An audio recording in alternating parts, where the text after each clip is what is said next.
Hello! Hello once again. I hope you're all well. It's good to be back. Trying to keep consistent with my stream schedule, so we are back for WIP Wednesday, which means we're going to be working on pretty much just whatever I happen to have on my massive mountainous pile of WIPs. I have a lot. I don't really have any pressing need to do any of it either, which is kind of a thing. Hi Amber, hope you're well. And it does also mean that we get to showcase the amazing things you've all been working on. So by all means, !dis in the chat. If you want to get access to the Discord, please show off what you've got. Show off what you've been up to. Throughout the course of the night, we're going to do a dive into the Discord.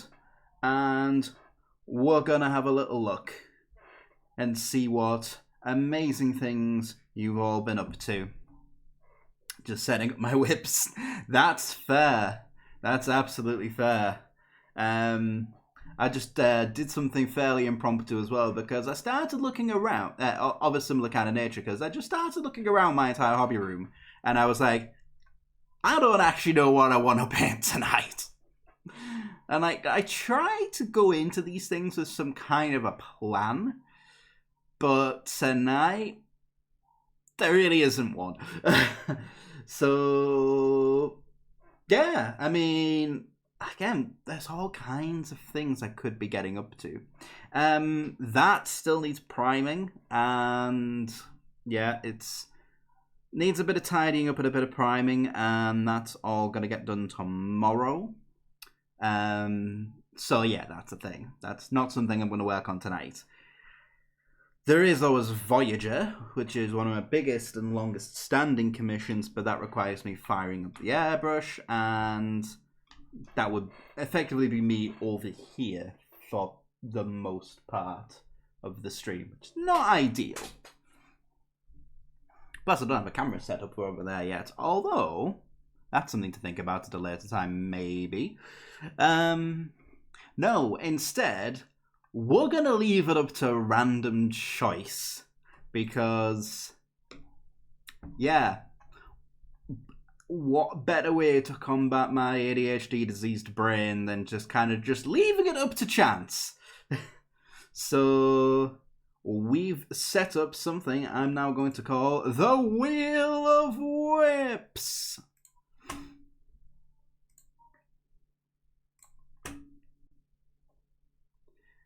And it is quite literally what the name says on the tin. It's a massive, gigantic wheel set up with like all of the things that I'm working on at this current moment in time, which like almost all of these are in some various stage of like have some kind of paint on them, even if that paint is just primer.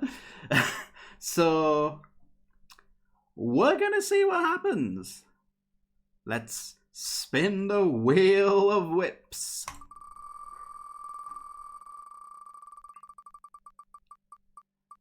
I dread to think what it's gonna land on. Death Guard. Okay, that's cool. That actually works out quite nicely. I was wanting to get back into my Death Guard. This is a perfect excuse to do that. Also, what the heck am I stood on at the moment? Oh. I found a grenade. Just a miniature one, not an actual one. Huh. I figured that'd turn up at some point. Right. Death Guard. I have a shelf full of them behind me.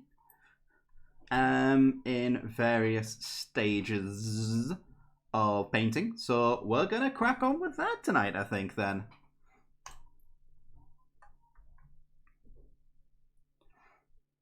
And as well as that, as I say, we will also be doing a dive into the Discord just to see what people have been getting up to.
And here we go.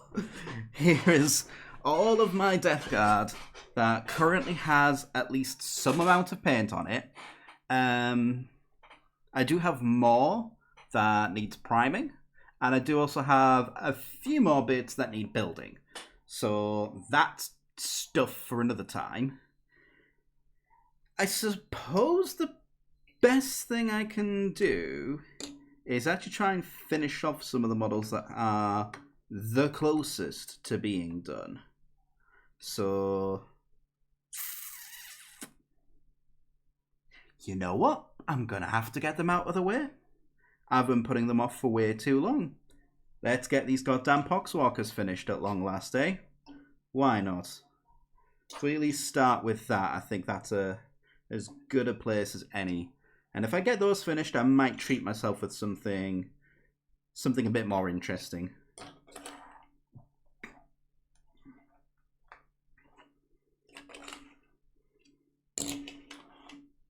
Because, you know, I lack impulse control. And I occasionally need that sort of, like, external motivation to actually do stuff, or otherwise it just doesn't get done. Such is life. This is why I probably shouldn't be allowed anywhere near any kind of, like, actual level of responsibility.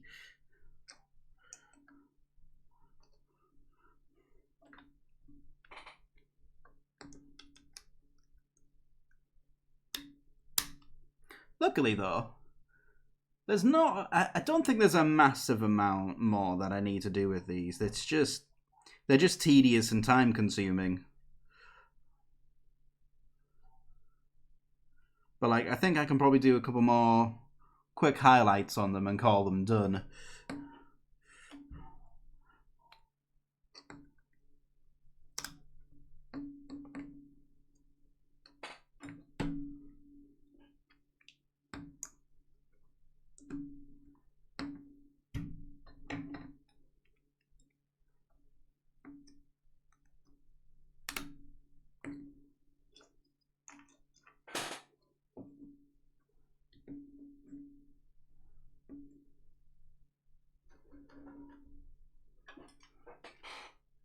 But please, tell me, what are you all working on tonight? What whips have you got?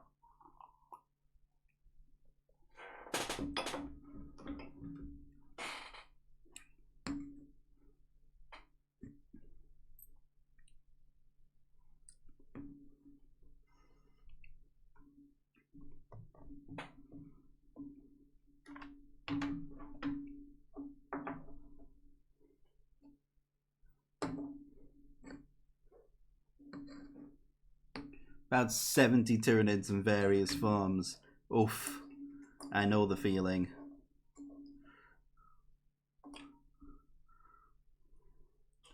Right, Tyranids were on my wheel of whips for a reason. I do have some Tyranids that I'm in the middle of painting up as sort of like a tester kind of thing.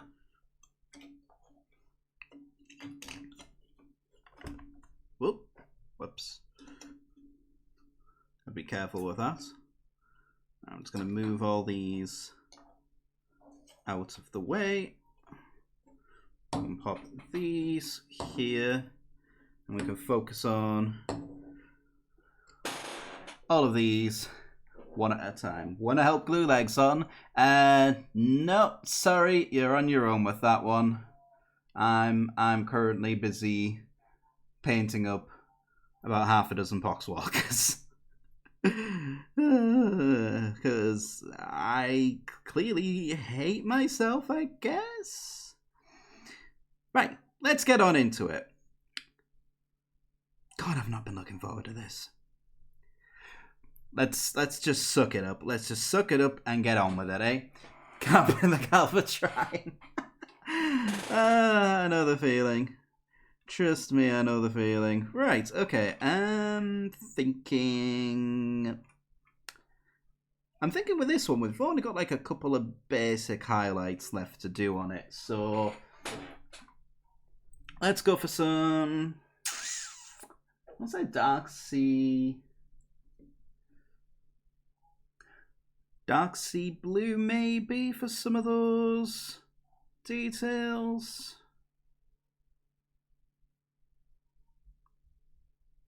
See, I actually kind of, because they are Death Guard, because Death Guard colours are green, I feel like I should maybe try to like add a little bit of green into their colour schemes, like besides the weird horns that are growing out of them.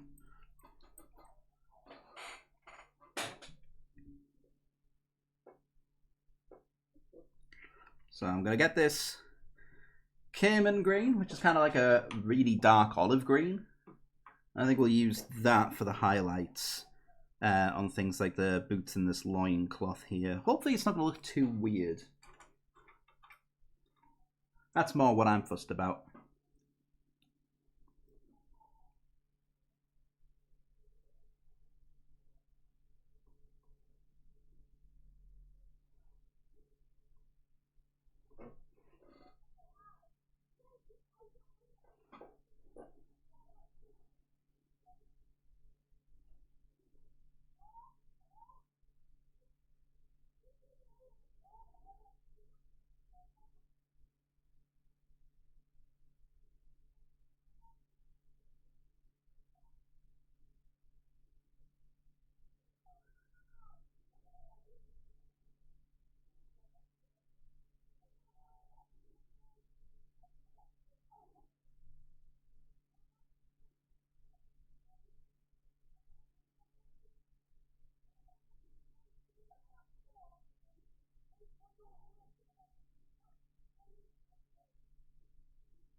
It actually looks quite good.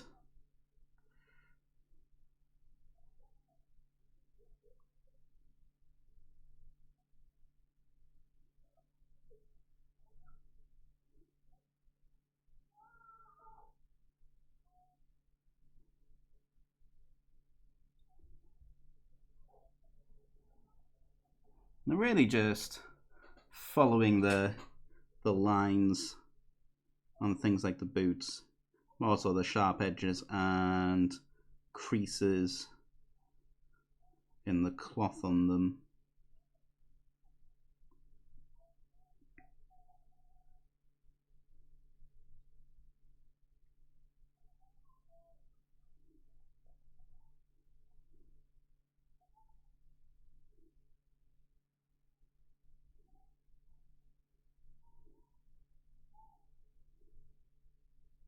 Who knows, depending how this goes, we might see my Shame Golf score go down quite massively.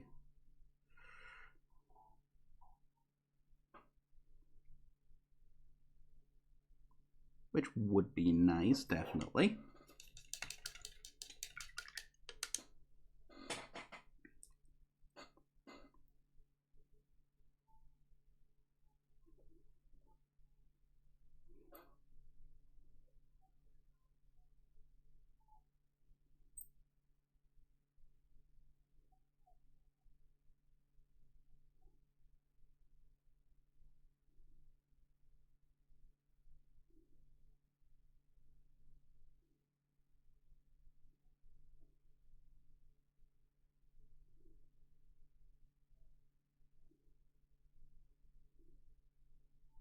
Might even yeah, I'm going to carry the theme on as well. Into these sort of leatherish straps that he's wearing.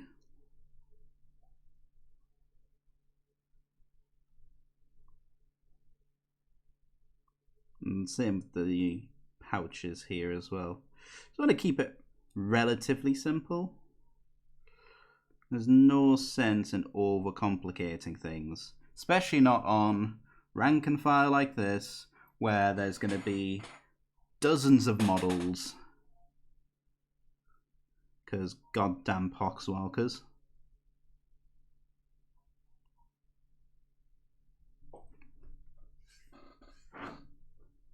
Whoops. There we go. Oops.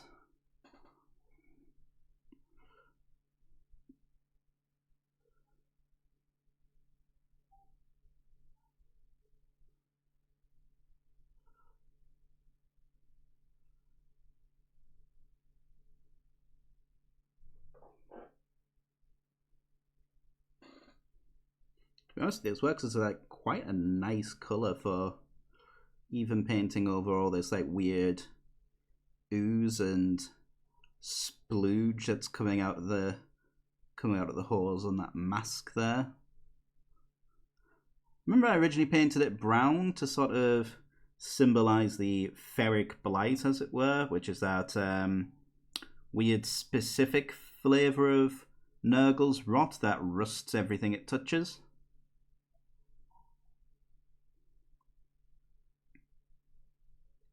I feel like we can kind of keep the elements of that in there by having that sort of brown underneath it.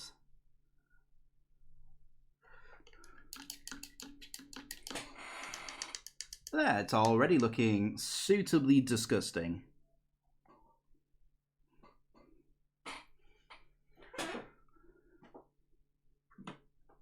So if we go up a little bit in colour to some dead flesh, which is sort of Vallejo's version of Nurgling Green, with a slightly more yellowish tint to it.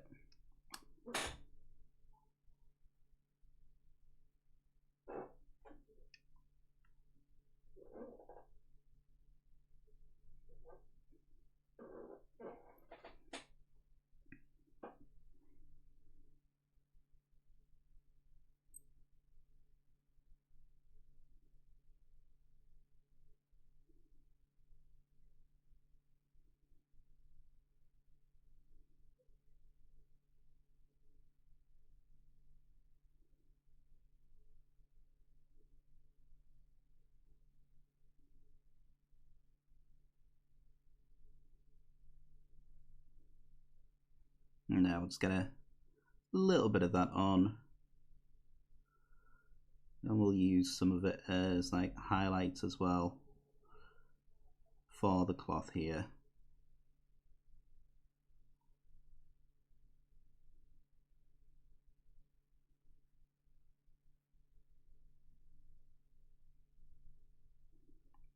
Won't use it on the boots. That feels a little redundant.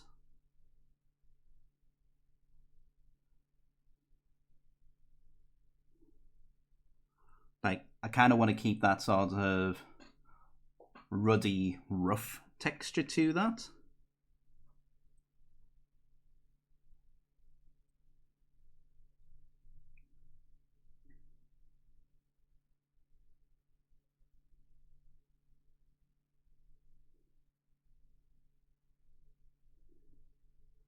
We will apply very thin and fine highlight of it into the straps there as well. And honestly, I think that looks so much better already.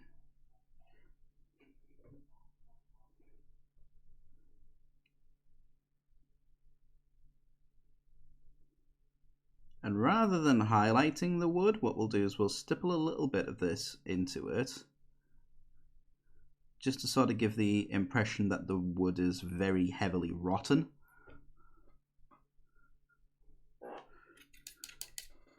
Yeah, I think that looks quite good, actually.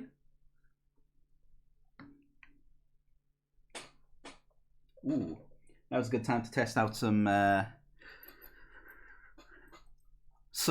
VE or technical paints as well. I'm going to try some of this Oxido Orange Rust. Let's see how this handles. And use it on the head of the axe there, and maybe just on some of these nails that are sticking out of them.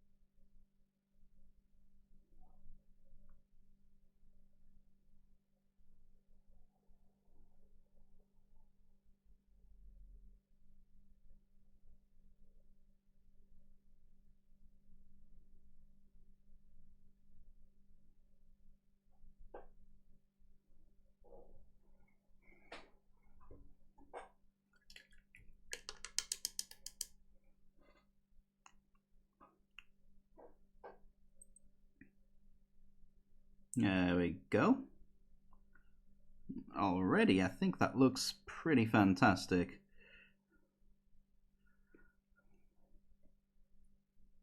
Again, we'll work some of this, just small amounts of it, into these nails here.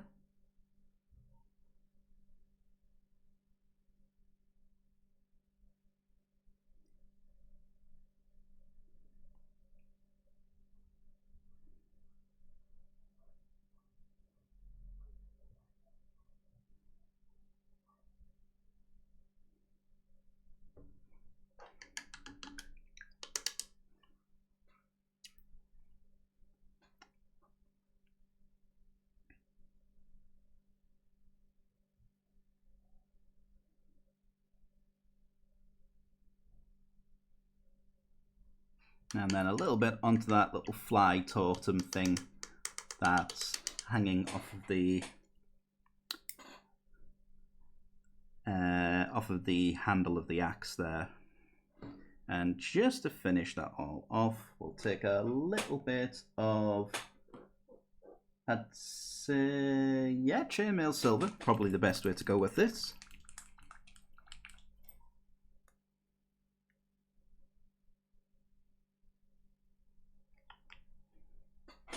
They want a nice bright metallic colour, but not as bright as like just straight up silver.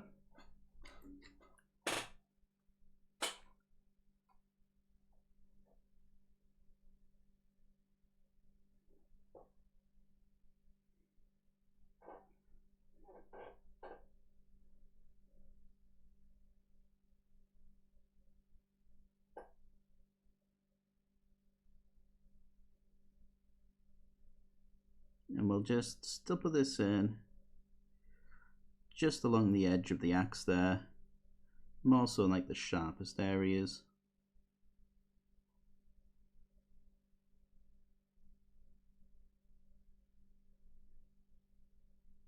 And just around some of those pitted holes.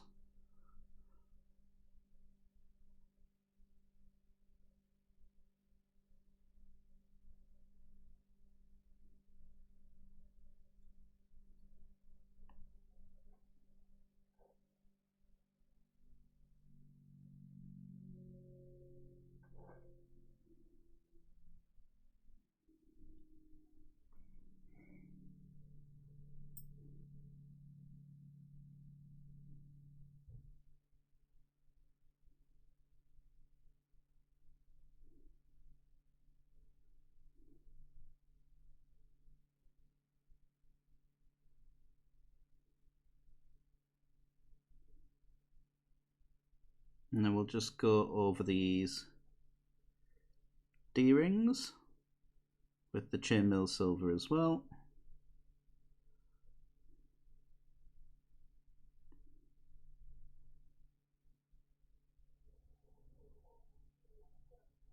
And just picks those out a little bit.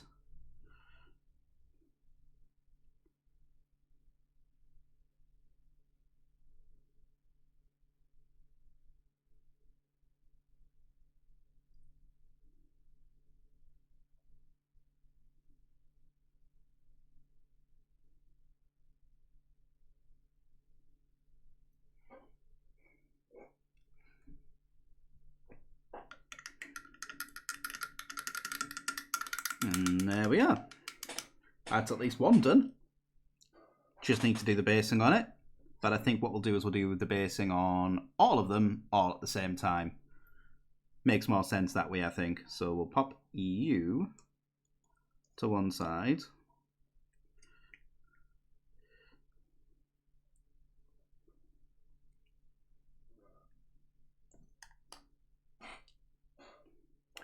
And we'll move on to the next one. I think we'll probably do something similar. I think we'll stick with this fairly basic, straightforward colour scheme just because it keeps things nice and easy.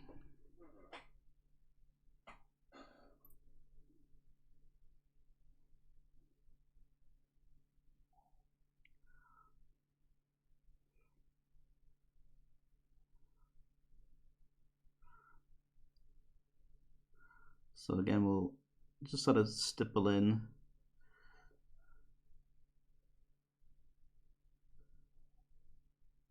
some of that camel colour in like so.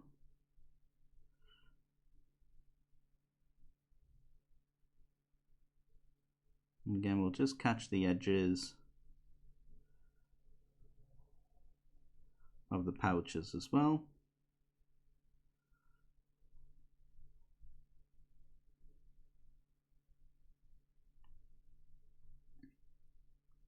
Just keep everything nice and straightforward, nice and simple.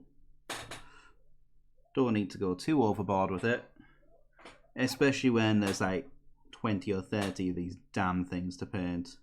Not that there is in this particular instance, because most of them are still in the box on sprue, because can I be fucked to paint them?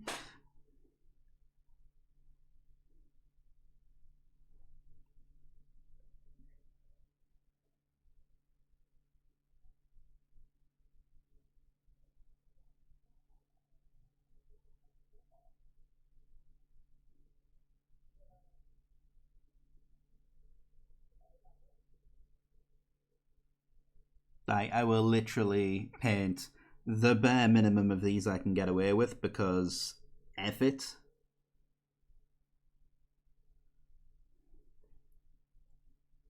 I actually hate these models. But I'm sort of starting to get like fond memories of when I painted them the first time round, just trying out all the different little techniques using washes and things just to make the skin look really kind of like pustulized and bruised and things.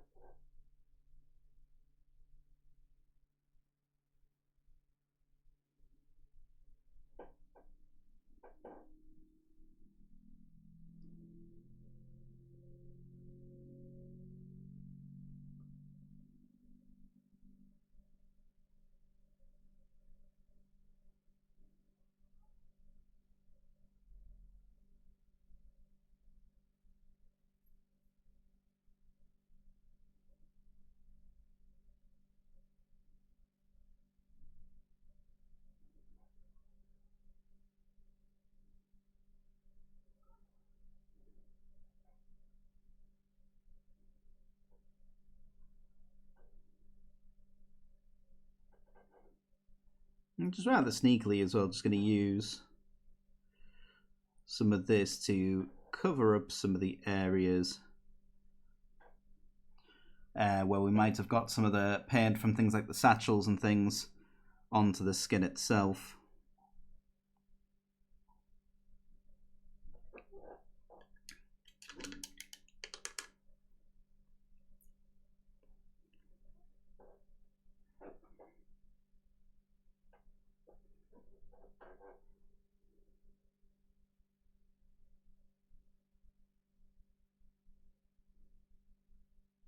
Of course, what lead pipe isn't complete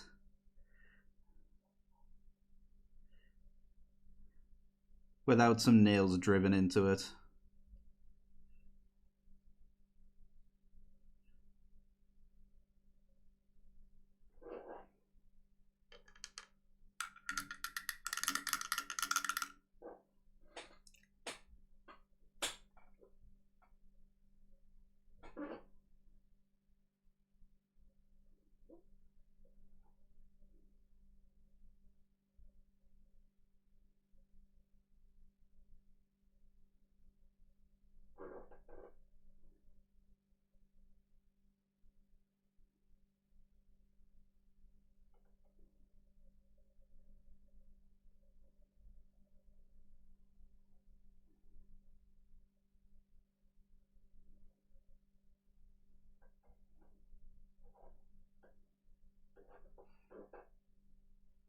We'll apply a little bit this orange rust, just very strategically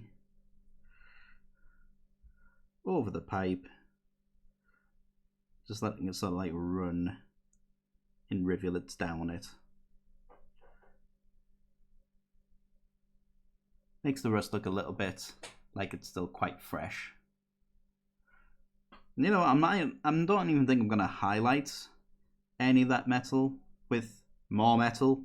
I think I might just leave it at that. So there we are, barring bases. That's another one done.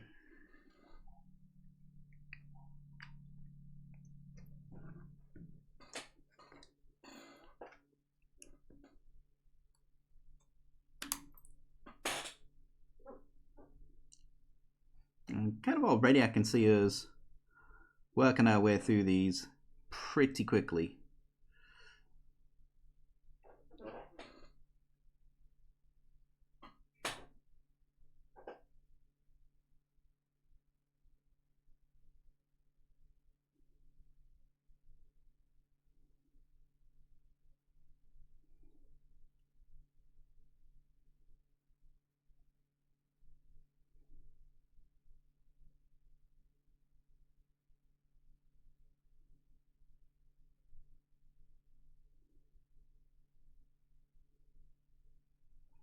I'm sort of in two minds as to whether or not these work as kind of like cloth that started to go moldy, or if it kind of better represents like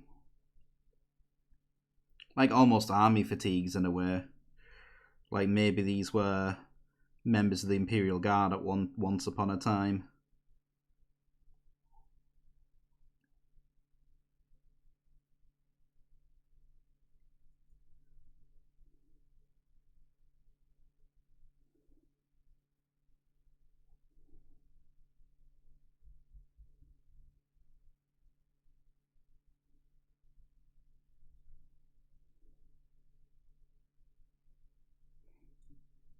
I think I like that second option, to be honest with you.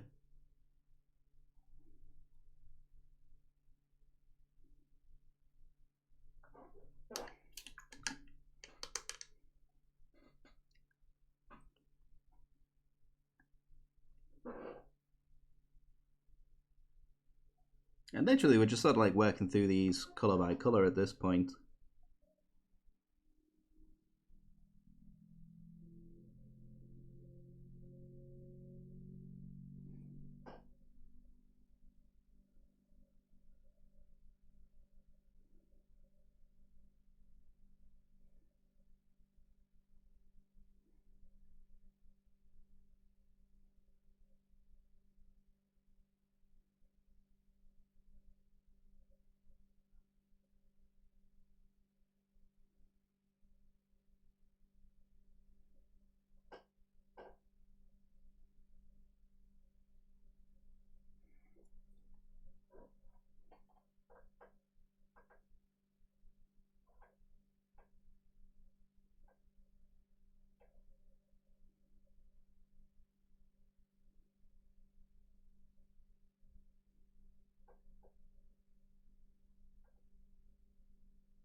But yeah, I think like these models kind of like greatly represent GW's like almost reliance on unnecessary levels of detail. It's like these are just your standard chaff units. They're just standard rank and file models that come in giant blobs of like 20 to 30, the damn bastards. To which point, if you're going to field like a lot of them in your army, you're going to be painting almost that many, if not more of them. And the amount of detail that's on them is borderline excessive. Like, it's heckin' impressive, don't get me wrong, but it is also frightfully unnecessary.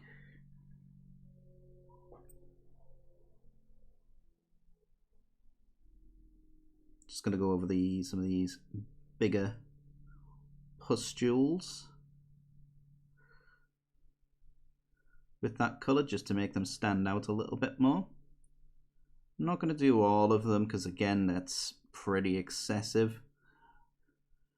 Just like the odd little cluster of one or two of them, especially if they're like quite big and prominent.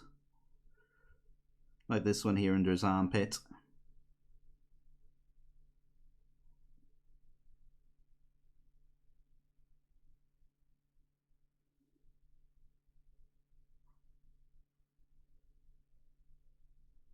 Just helps them stand out a little bit more.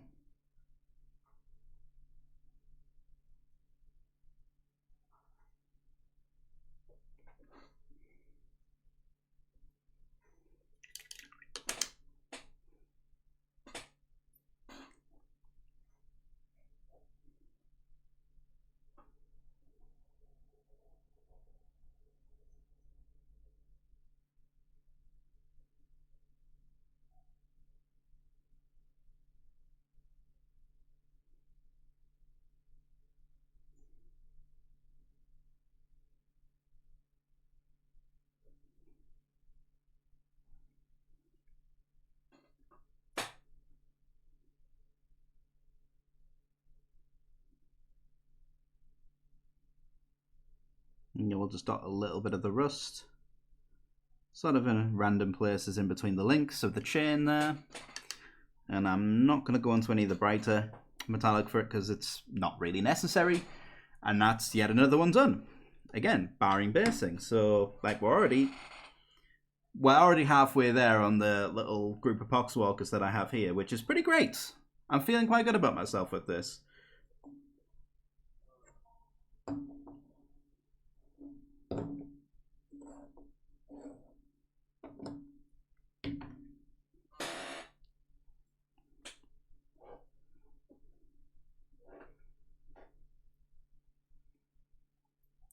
Alright, this is where things get a little bit, Because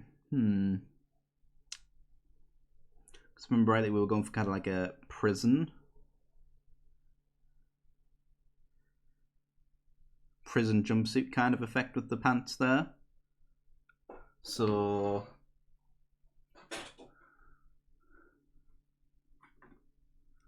think what we'll do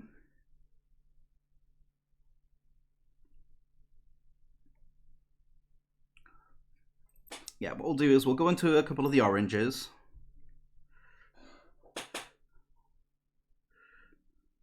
So orange fire to just do some highlights on the main pants. And I'm thinking actually maybe Black Templar for some of the other details.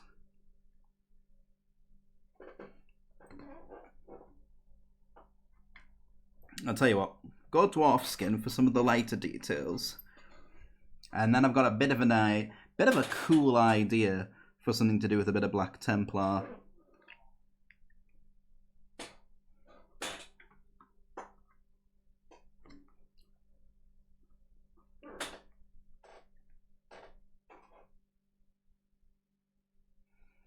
So again, we'll thin that down with a little bit of water.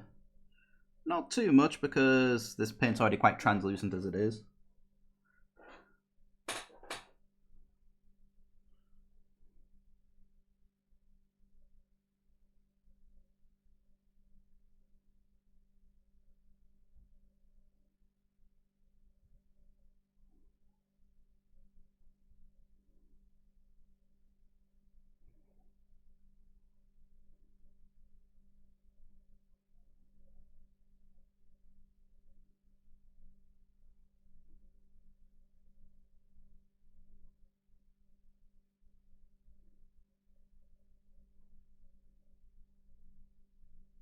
And do as well scumble it, which just means we'll smush the brush in a sort of almost random pattern, building texture up using this colour.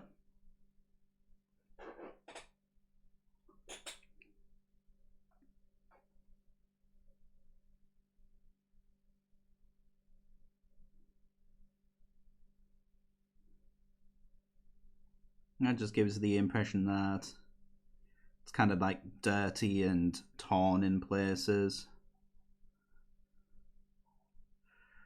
Because, heck, why would it be perfect? There's no reason why it would be.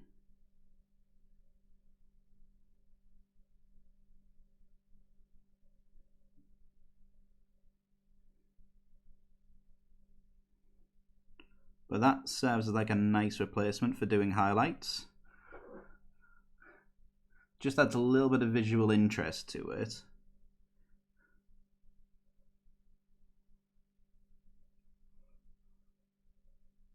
And I would say it's arguably less effort than just going in and highlighting everything.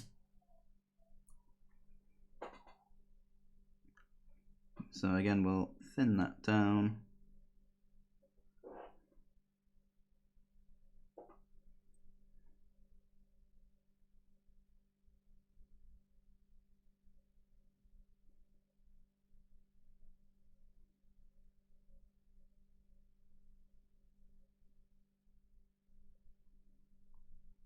And we'll use it just to sort of pick out little areas. Again, almost randomly, so you still get a little bit of that sort of depth of shadow showing on the other side of it. Also pick out the belt loops as well. In that same colour.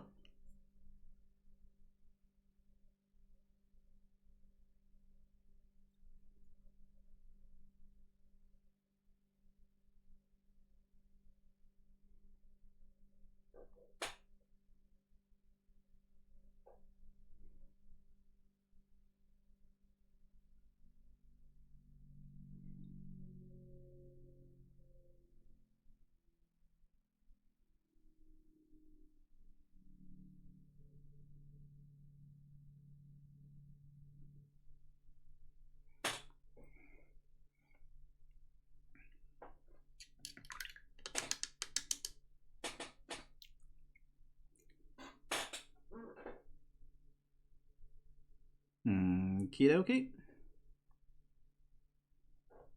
I'm just going to go back into a little bit more dwarf skin, and we'll use this to sort of pick out some of the little holes and things in the pants as well. Just makes those areas stand out a little bit.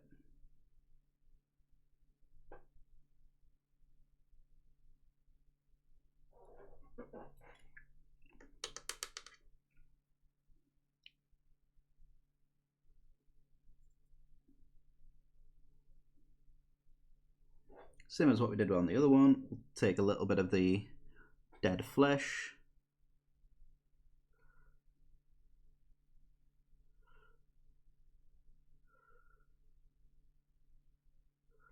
We'll just dot in some highlights on some of the bigger boils on his skin there. Not on all of them, just on like some of the more prominent ones. Gives them that sort of like really sickly and almost shiny look. Like when you get giant blisters and they get that like really kind of weird sheen over the top that makes them look like they're about to burst at any moment.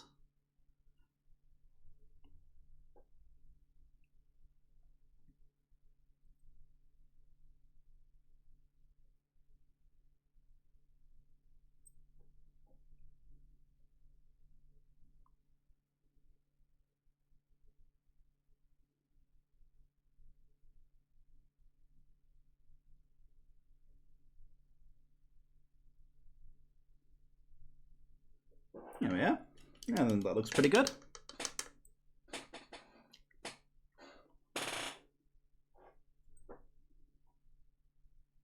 Last thing, we'll go into a little bit of the chainmail silver, and we'll just pick out these belt buckles here.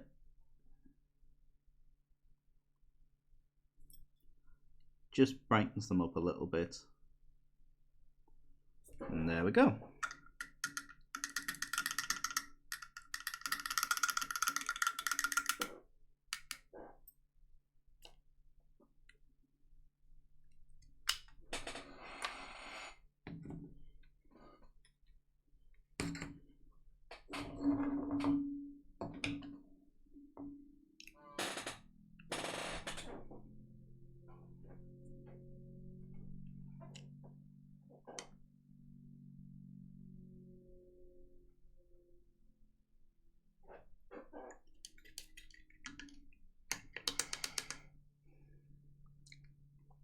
Right, and we'll stick with what we've done so far, because it seems to be working quite nicely.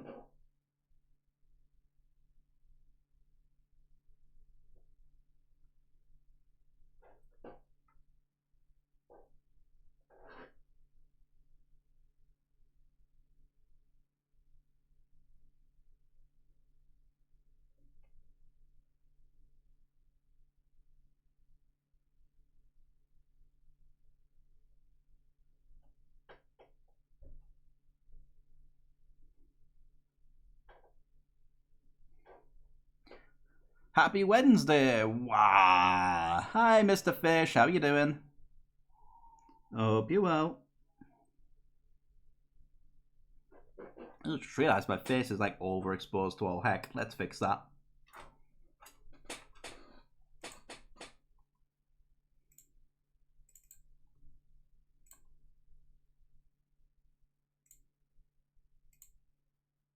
That's better.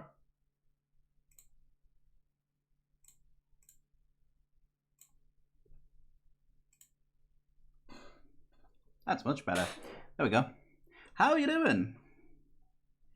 And please say you've got some whips to show off in the Discord. It is, after all, WIP Wednesday.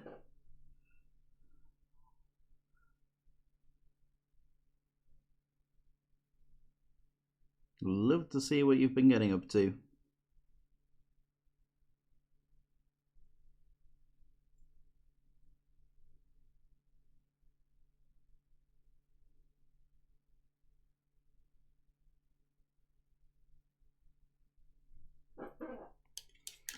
Oh, no for any day after a long heat wave. Can't prime my minis, but I can breathe. That's definitely something.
Just because I think it would match the overall theme a bit better, I'm just going to go back over some of these highlights. in the dead flesh, because I think white's not exactly the best use of colour for them. If I remember rightly, I was following a painting guide at the time, which recommended white as the highlight, and I don't think it works really. I think that looks a lot better, sort of ties it all in a bit more. I'm not going to go over all of them and paint them in that same colour, just in areas where it matters. Not much actual painting done since like June, but did start a project I don't think I've shared yet. Ooh. Are you at liberty to share it? Because if so, please do. We'd love to see it.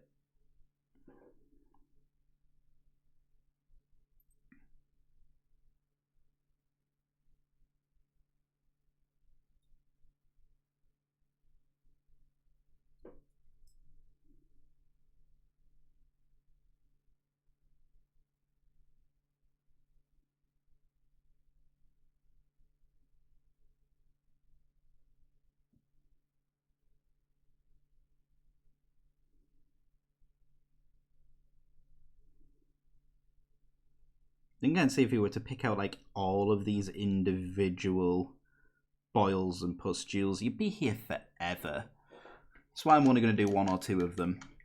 Yes, I went from not playing Age of Sigmar to a full 2K Gits army because of my birthday last month. Oh wow, congrats! What do you think of it? Have you actually had the chance to get a game or 2 in yet? Go back into our Rust.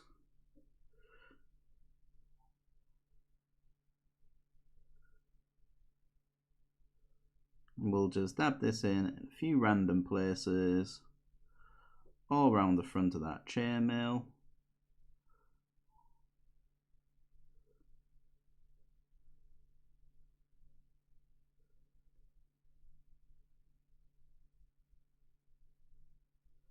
And same with whatever piece of like cobbled together industrial equipment this might have been once upon a time.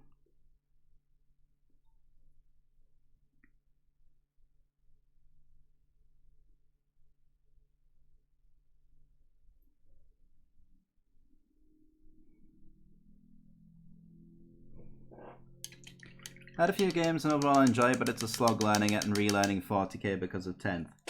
That's fair, that's fair.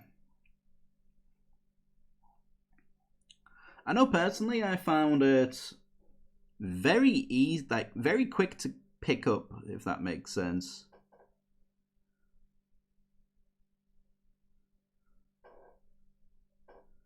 Well, I know everyone's built a little differently. People learn things at different paces and all that.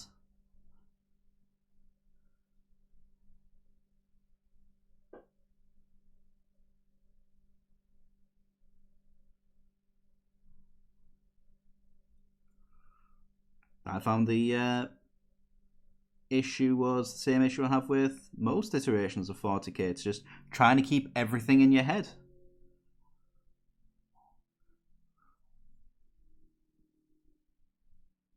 Having the rules easy to reference definitely helps. One of my first 2, but just got my ass handed to me by giants. I mean, that doesn't surprise me. That's giants for you.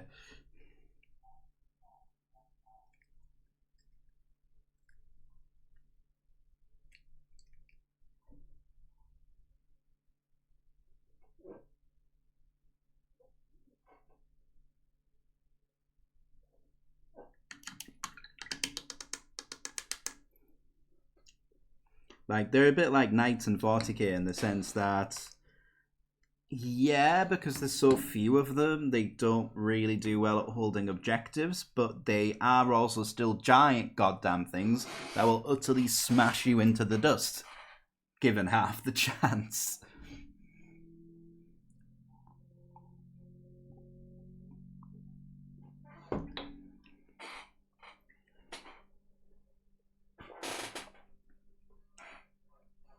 Now, it doesn't necessarily matter too much about not being able to hold objectives when there's no army to hold the objectives with. Right.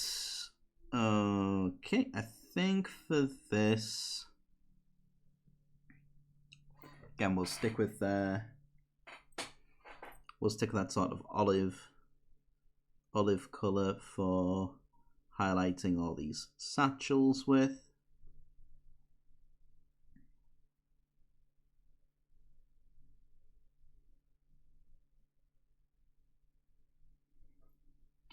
I got the Vanguard and new Dawnbringer box, so plenty of variety to expand if I want to, but also great variety in miniatures kit bashing a Loonshine, which I just shared in the whips. Ooh, fantastic.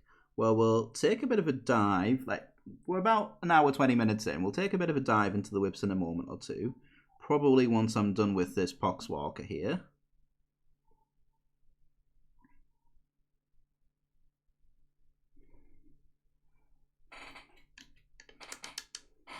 And we'll take a look at what everyone's been working on. My Git fluff is a bit extra silly. Oh, I'd love to hear it, definitely.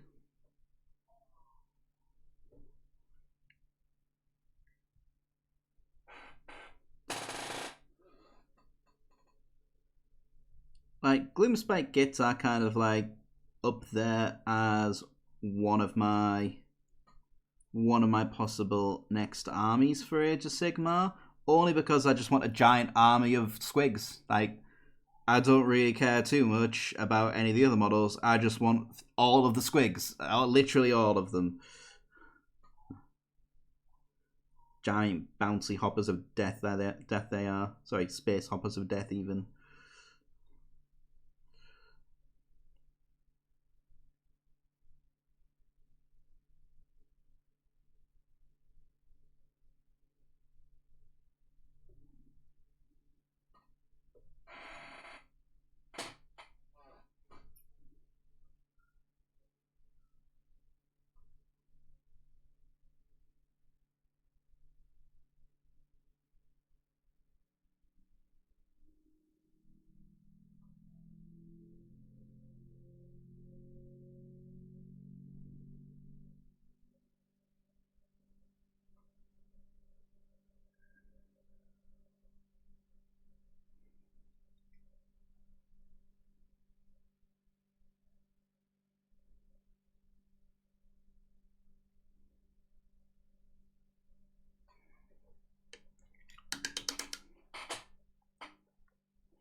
Okay, and lastly, we'll go into the dwarf skin.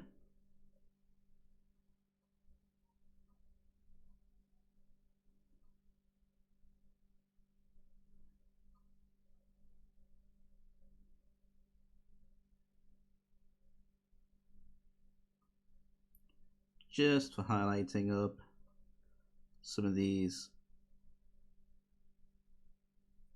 extra little details.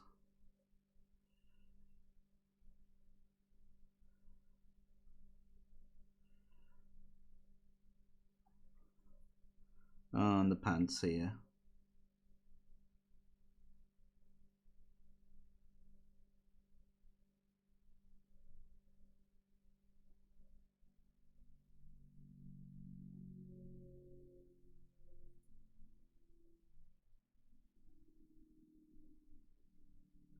I need a man. Oh. I knew I didn't want Oryx from how many I've killed for 40k, and Cruel Boys are just lizard men without lizard faces. Not quite. Friends found out I'd play if I had an army and the word spread like wildfire and I would play it. I just wanted all the squigs. Yep. I need a Manglethor just for monstrous actions because not having a monster is rough. Yeah, I can understand that.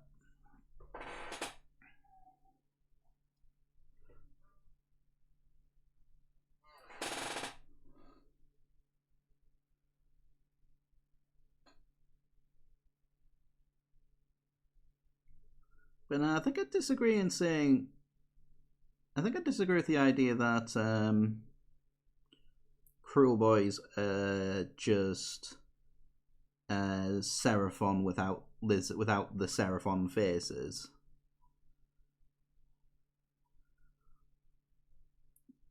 Because Seraphon it really kind of depends how you want to play them.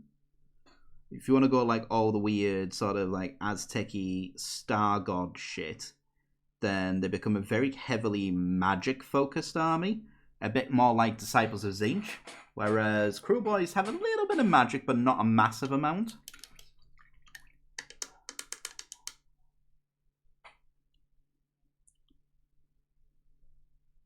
Like Crew Boys' whole thing is being sneaky.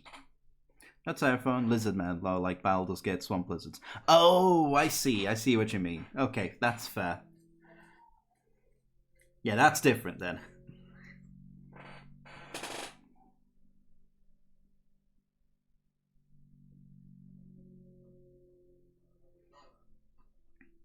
Speaking of Baldur's Gate, I am tempted to do a playthrough on this channel of the old school Baldur's Gate. I'm just trying to figure out when would be best to slot that into the schedule.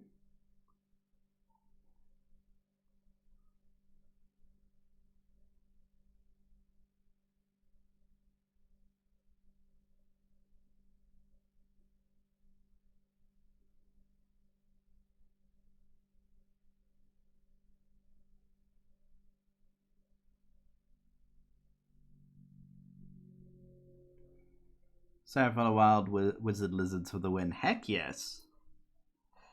Again, they're another strong contender for like my next army for Age of Sigmar.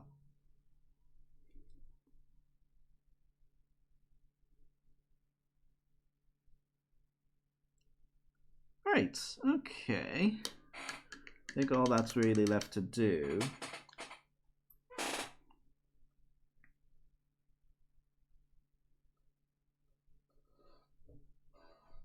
yeah, all that's really left to do is just a little bit of the weathering.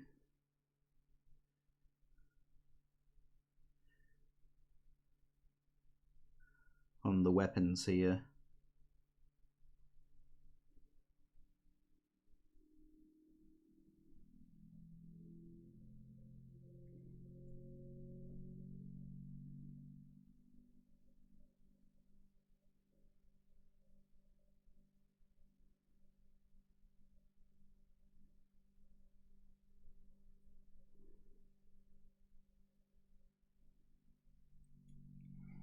Though if the Seraphon work for the old ones, and the old ones created risk both AOS and 40k, does that mean the Seraphon are actually related to the Croc of old ones of 40k?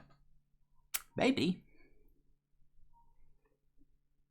I feel like GW kind of needs to make their mind up as to like how much of AOS and 40k are actually connected with each other. Because they, on the one hand, they keep kind of going, oh no, like they have nothing to do with each other. And then they keep sort of like dropping subtle hints into both that there might actually be something there. And it's just like, make your minds up. Like, this has stopped being cute. Now it's just kind of not quite annoying, but it's a little law-breaking.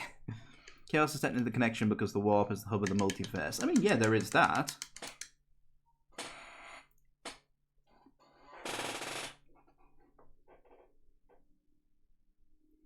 But, like, up until recently in AOS, I say recent, up until about a year or two ago at least, in the lore in AOS, Slaanesh was imprisoned. Whereas she wasn't in 40k. So, which may be a factor in my fluff. Okay, that's cool. I mean, I'm not gonna take that away from you. Not by any stretch of the imagination.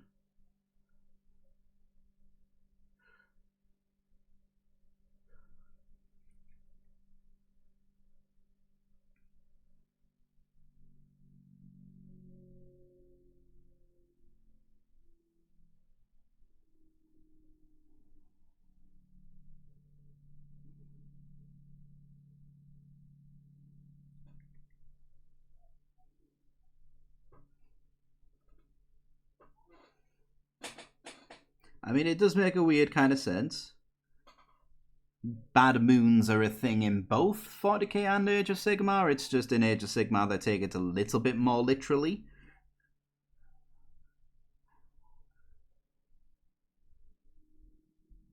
By actually worshipping a moon that's not too dissimilar from the one in Majora's Mask.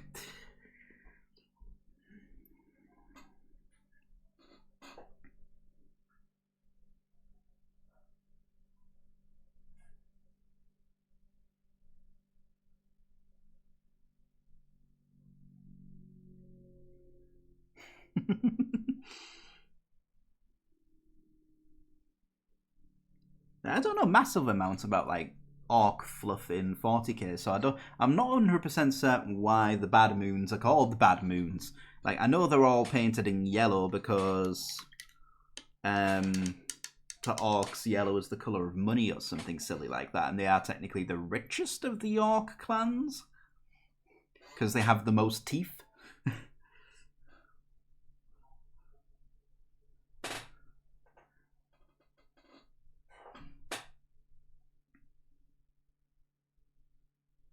Which I feel like is a bit of an arbitrary kind of like distinction to make, especially amongst a faction that is so geared up around fighting themselves and other races, because it's like, surely any of the orcs could be the ones with the most teeth, because really it's all down to whoever's knocked the most teeth out of the other people.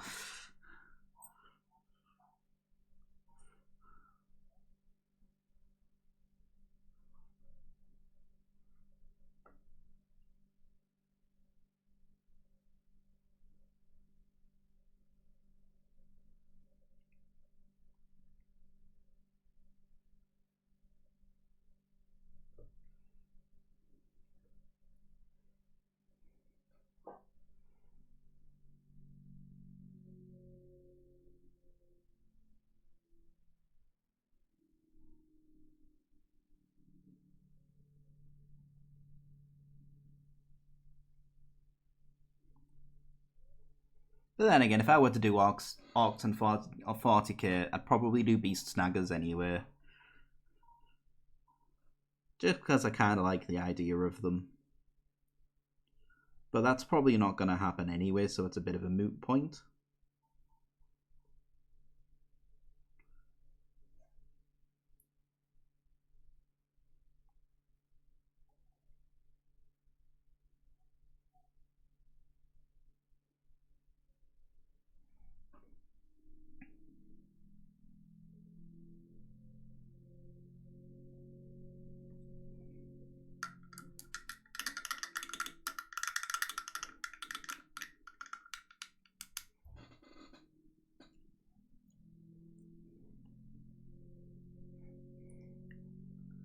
Okay, right. I think we're basically done with this now. Friended snake bites and 40k because it fit the snagger fluff the most, then abandoned them for Eldar, and my heart couldn't be more broken. That's fair.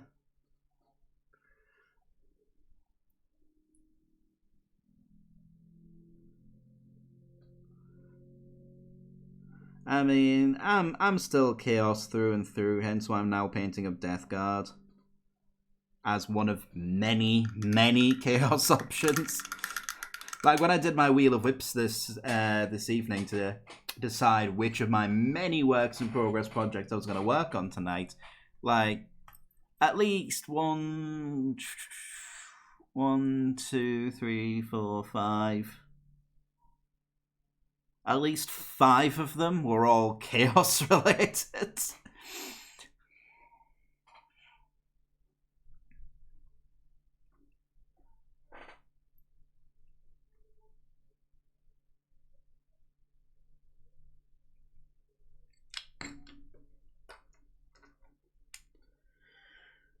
Right, that just leaves the basing on them to do. So I may as well do that now. Get that out of the way. But we did say we'd have a look into the Discord first, so let's do that.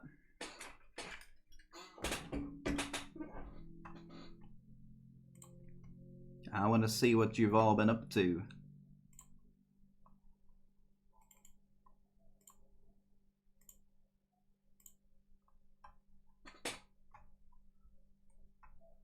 Just got the Kiddo's Death Guard to 2K as well. Just a few more models to paint, and she's done. Awesome! Oh, that's fantastic. Definitely glad to hear that.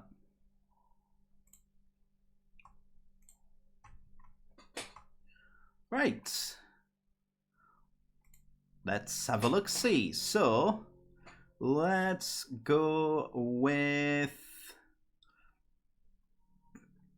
1st of August. Yeah, let's go right at the top of the month. So we've got Ember with her Alien Hive terrain WIP, which, if I remember right, these are the Tyranid-themed terrain pieces from the Eons of Battle Patreon that we've gotten a hold of. Legitimately gotten a hold of them as well. We do actually subscribe to EOB's Patreon for the terrain stuff, which makes me super excited about this month, because the Necromunda set that he's released for like the corpse starch factory looked fucking fantastic.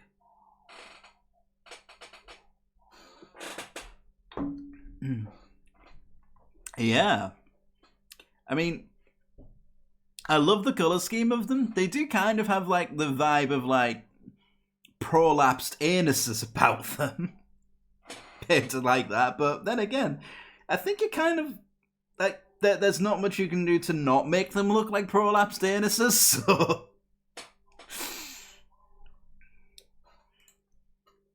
But I love it. I think they're great. I think they're coming along beautifully. Kind of want the Cavern one from May or June, I think it was. Ooh. I think we missed out on that. I need to take up-to-date WIP pics. Yeah, go for it. Now, tonight's the time to post them in. Otherwise, they'll get shown off next week. Kriegsman with a chaplain, Death Company chaplain. Oh, I love this. Oh, jump chaplains. I do love jump chaplains. I do kind of need one. That's fantastic. Can't wait to see that painted. Chaplain who survived Baal. Bloodletter skull and a gaunt skull on the base. Oh, I didn't spot those. Ha! That's cool. I like that. That's a nice little detail. And yourself, Mr. Fish. Most recent time sync. Ooh. Oh, is that Necron-y stuff? Is that one of the Doom Scythes? Oh. Oh no, I see what it is. You were saying it's a Loon Curse shrine that you've made out of a Necron Doom Scythe. That's fucking awesome. That is such a cool touch. Oh, that is brilliant. I can see what you mean though with your whole like 40k meets Age of Sigmar fluff. That's actually epic. Huh. I love that idea. I love the idea of like the Necrons having somehow managed to warp themselves into one of the mortal realms in Age of Sigmar, Crashland, and like a bunch of hopped up on shrooms, Gloomspike gets worshipping it as a loon shrine, not knowing what it actually is. Like, that's such a cool idea. And it's a pretty damn good paint job, too. I love stuff like that. It's like completely thinking outside the box.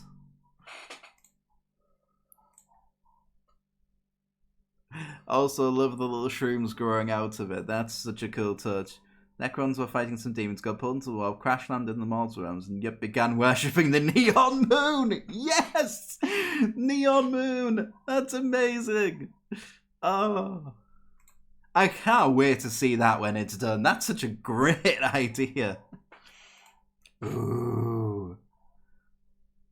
Ooh, that looks really cool all set up like that. Ooh. Can we have a little test game of 40k soon, Ember? Maybe. Like, that looks awesome. Ooh, and you've got your little alien bases as well, which I think look pretty fantastic. That's seriously cool. Traniac and Super Jelly, so awesome. Yeah, definitely.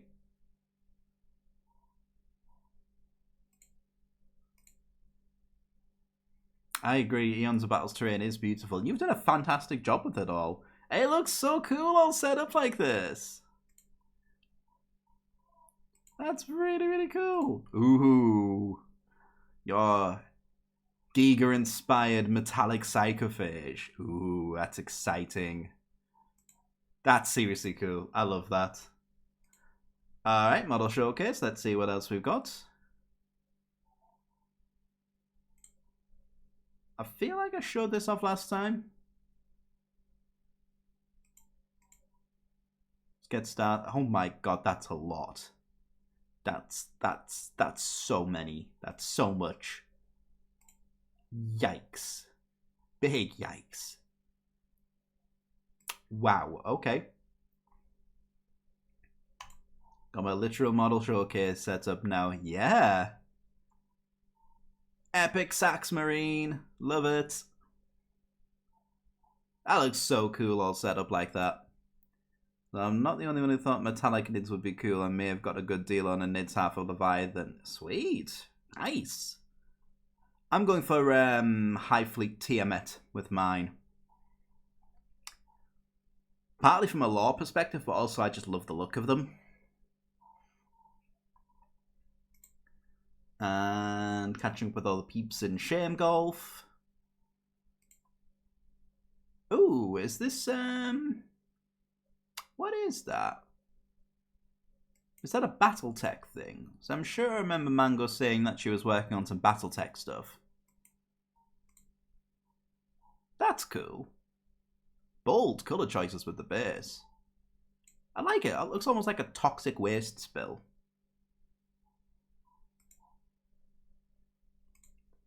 Charmander!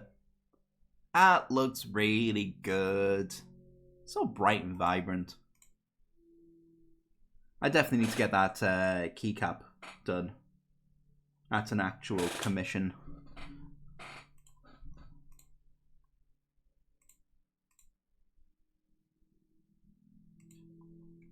No, that looks fantastic.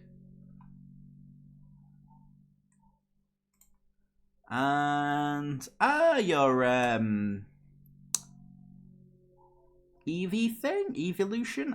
I don't know which one because my Pokemon knowledge is not great. That you painted at the painting classes last week. That looks amazing. I'm gonna heart all the things I've seen so that way I can keep track. And we can be better equipped for next week when we do this again. Because we're going to make WIP Wednesdays a permanent thing now on the channel. I like it. It's great. I've missed kind of like getting to see everyone's stuff.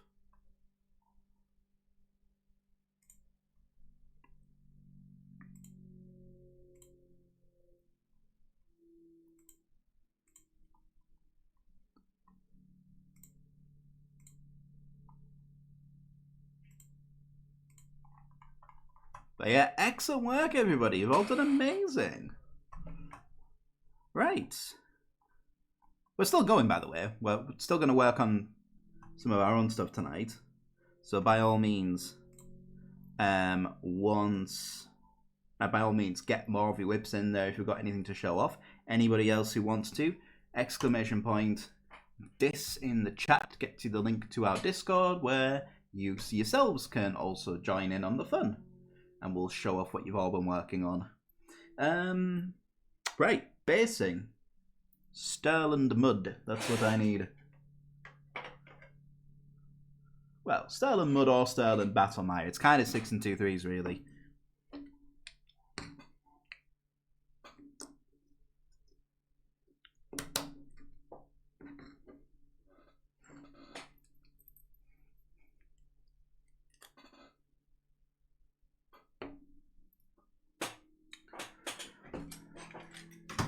Right, just need my texture spreader. Don't quite know why I said it like that.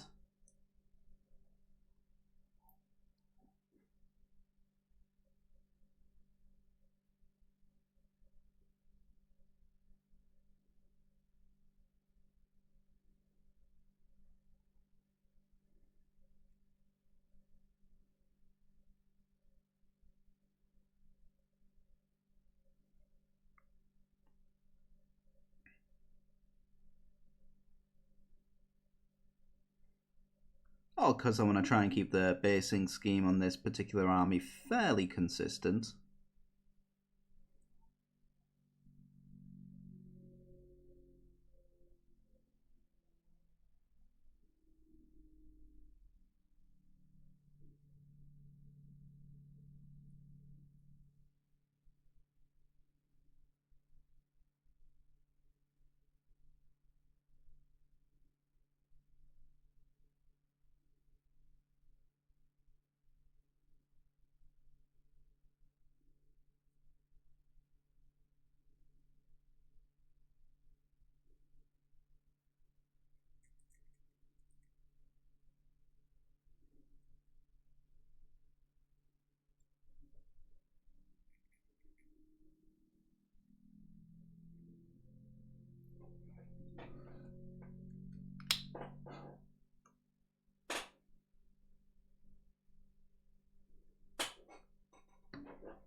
And if there's a few areas that we don't quite hit with the texture paint, that's fine, because we're going to paint over those bits and turn it into part of the toxic irradiated landscape that we're going to create.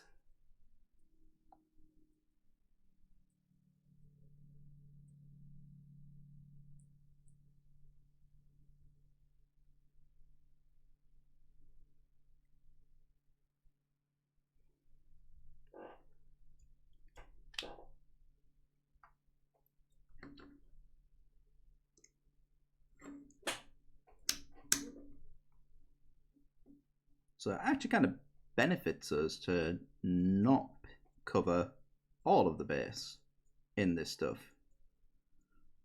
I definitely want to cover most of it, but not all of it. Littles need snacks. Littles need snacks. If I don't see you again, have a wonderful stream. Much love, everyone. Much love to you too, Mr. Fish. Thank you for stopping by. And thank you for sharing your awesome work with us.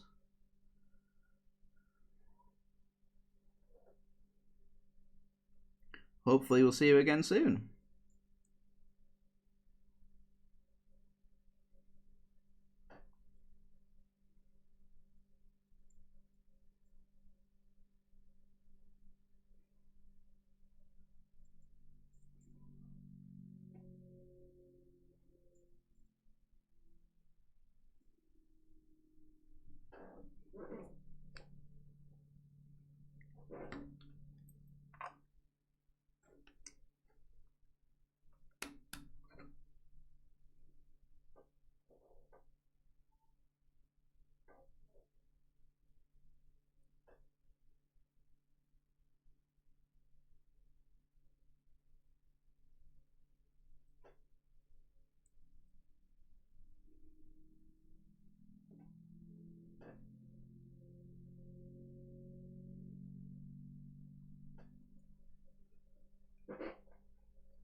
Last one. Now we just got to wait for all that paint to dry before we can do anything else.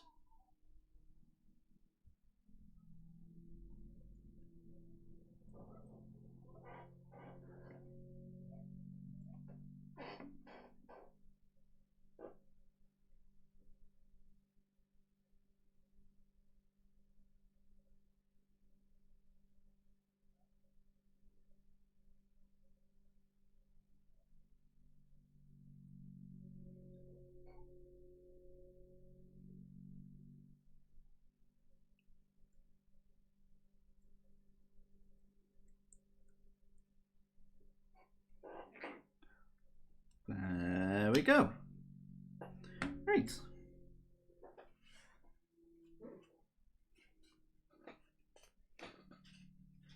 Just clean off the old texture spreader.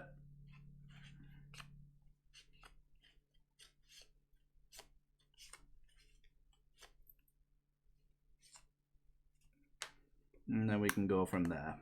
Right.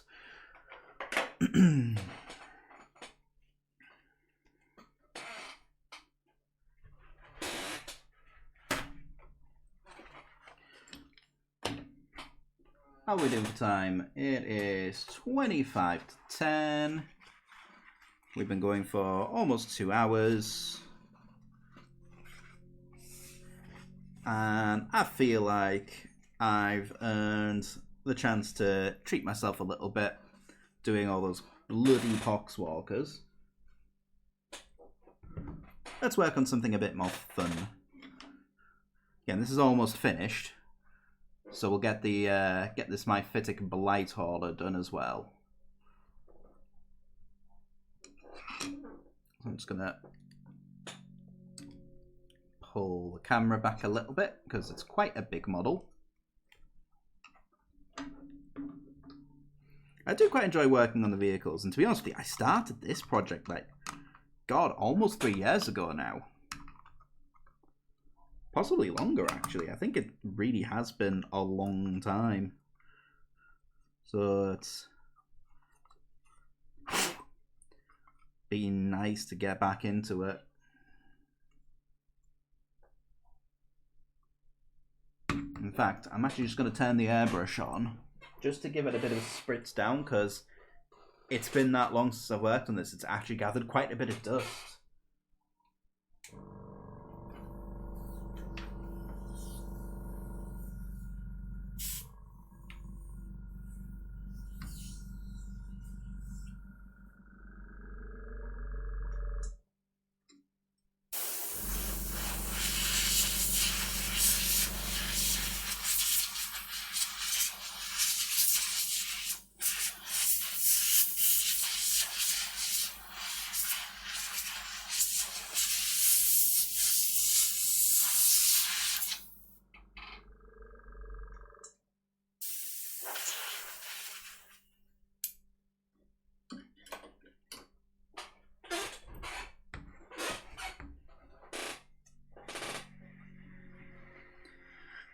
There we go, right.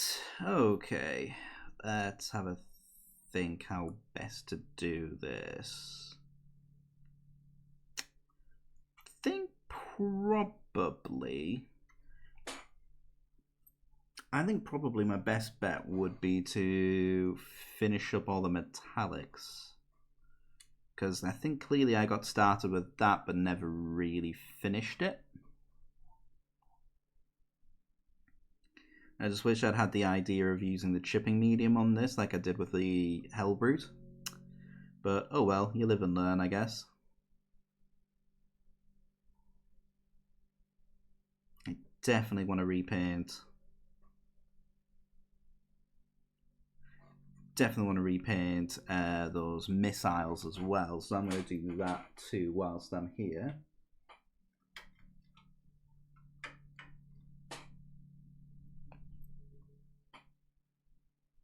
Right, going to use a slightly bigger brush than I've been otherwise working with tonight.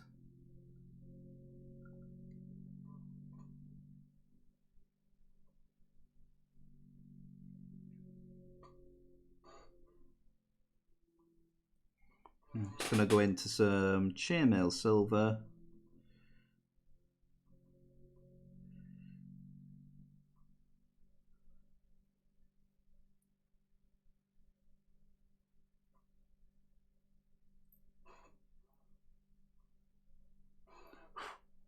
Wow. Look at the fruit fly crawling all over my models there. They really have received Nurgle's blessing.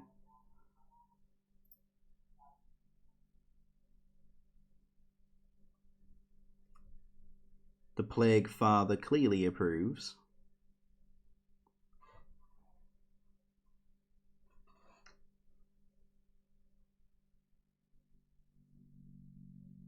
I'm going to take a couple of coats just to get a good coverage to repaint these bits.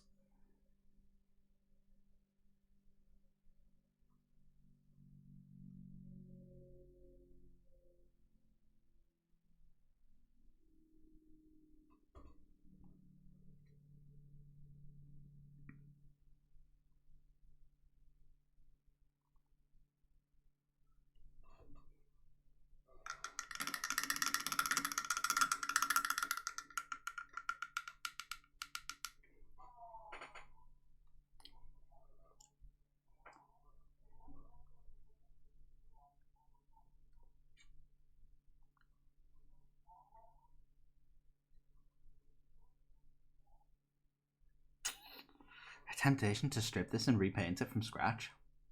Pretty high, but I'm not going to. Verdigris, that's what I need. Bit of verdigris.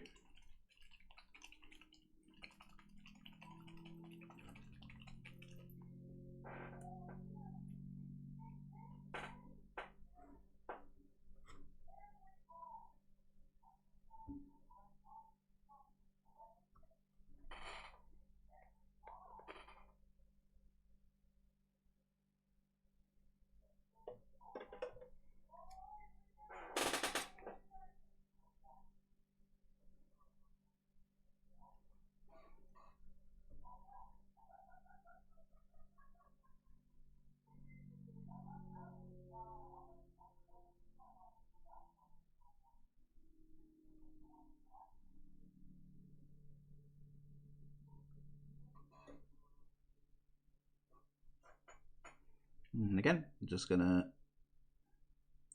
use a brush this time instead of a sponge. Just splodge it on into a bit of a random pattern. Just on and around all that bronze.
We don't necessarily have to worry about going for less is more approach with this,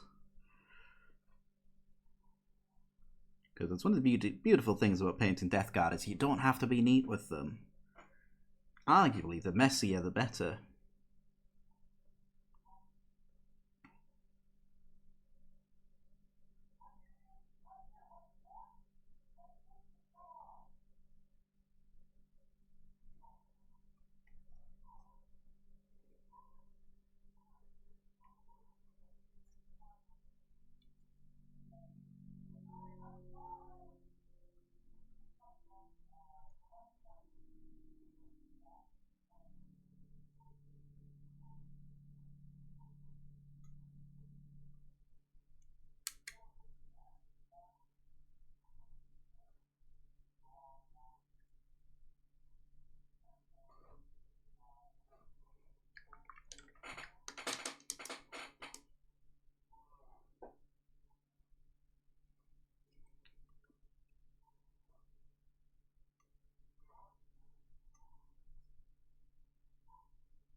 And there's all these bands here.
There we are.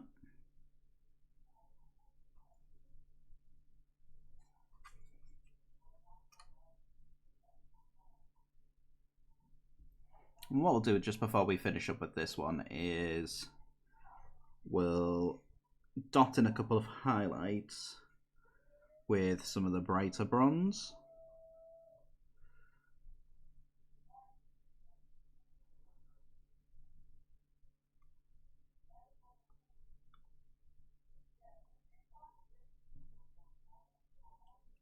A bit like how we deal with the OC arcs.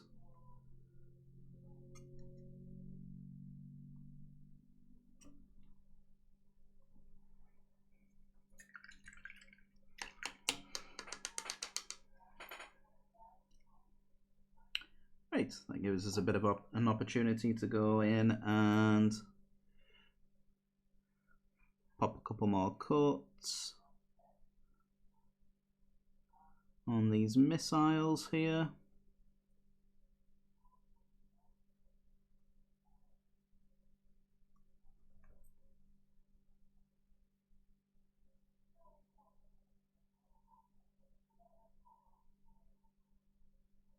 Before we hit them with some thin down contrast paint. What I'm actually thinking maybe doing is thinning down some Vallejo Gaming, some red ink maybe, and getting those into those areas. Right, what we'll do as well, we're actually going to do a bit of a mixture of rusts. So I do also have some more dry rust. There it is. Same again, Vallejo Game Effects. And we'll build this up around some of the machinery.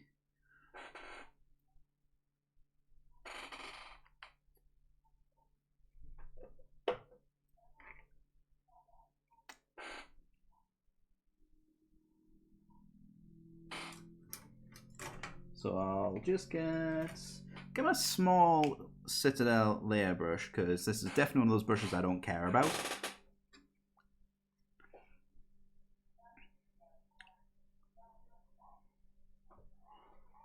Because I kind of get the thing, if this works anything like Typhus Corrosion, which I'm hoping it does, it's going to be a brush killer.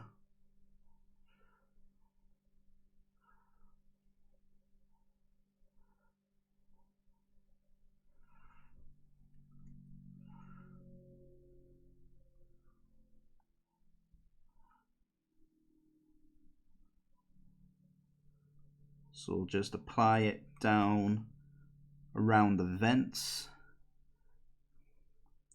and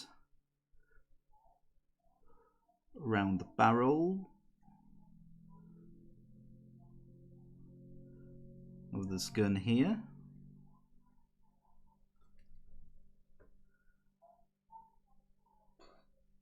And same with any of these other vents, like these exhaust vents here. We'll focus our concentration of it around there. Same with these ones here on the underside.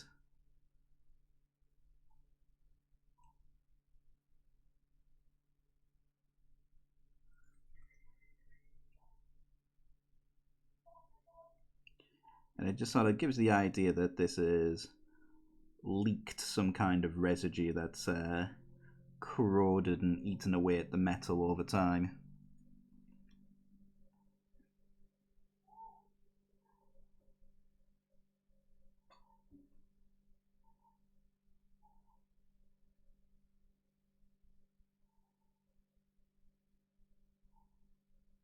We'll drip some of it down onto the ceramic plates there.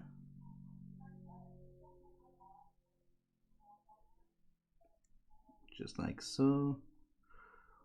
Work a little bit more in between some of these mechanisms here.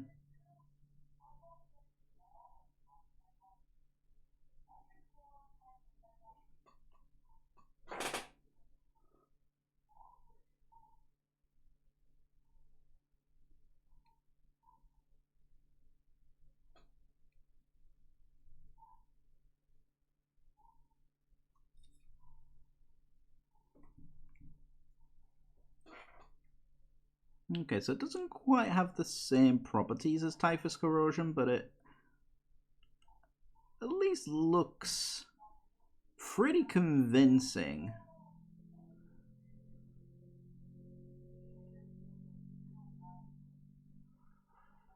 Once it's on.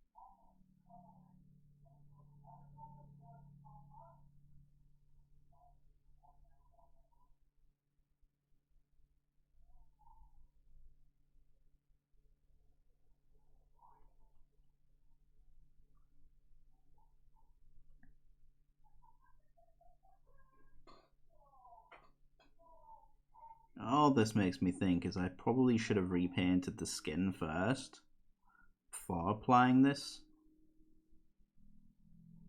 because that is something I do want to do, is I do want to repaint the skin on it. It's not quite the color I want it to be.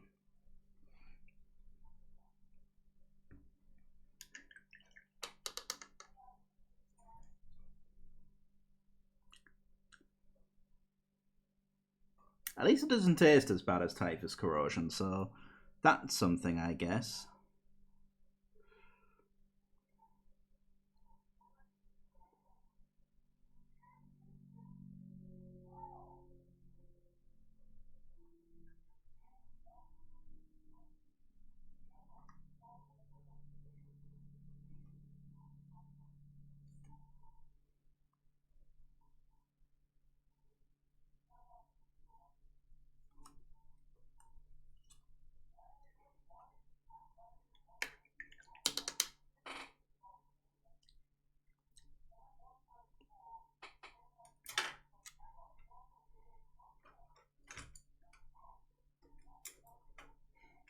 Okay, what we'll do now is we'll move back down to our smallest brush. And we'll work into some of the wet rust, I suppose you could call it.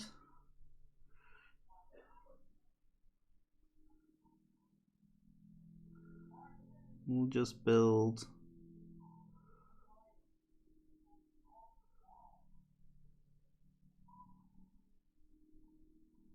up a little bit of sort of like fresh seepage and leakage.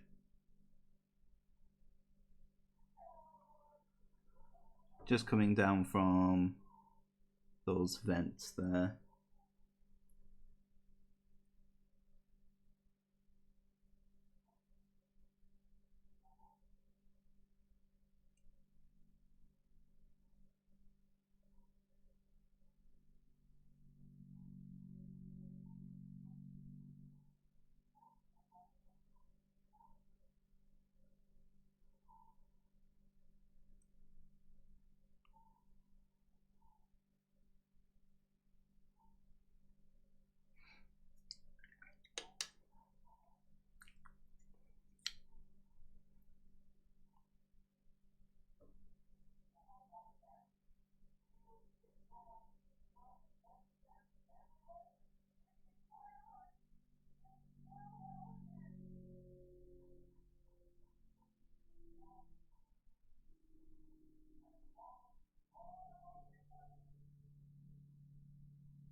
We'll just apply it towards the bottoms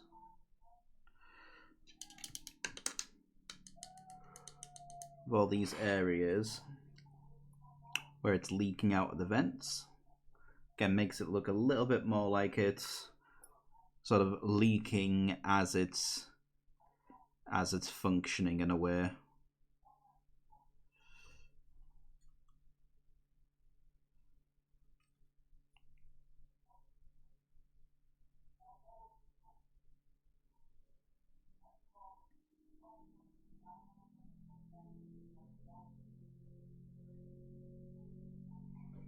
Okay, some of those that are still quite wet, so we can't really do a massive amount with that just yet. I'm just gonna have to wait. We will do though.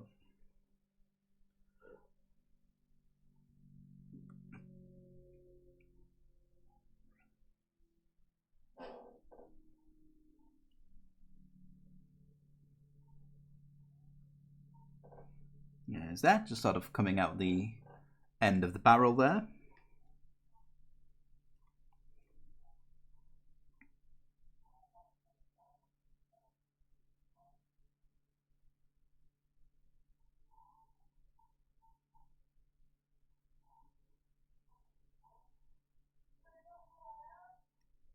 And just anywhere we've got these little divots and pox marks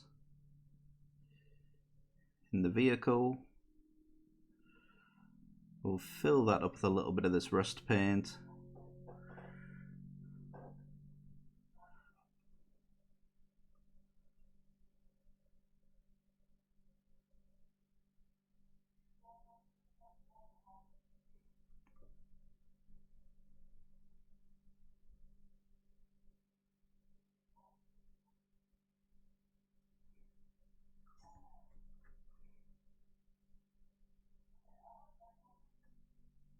It just makes it look as though it's oozing.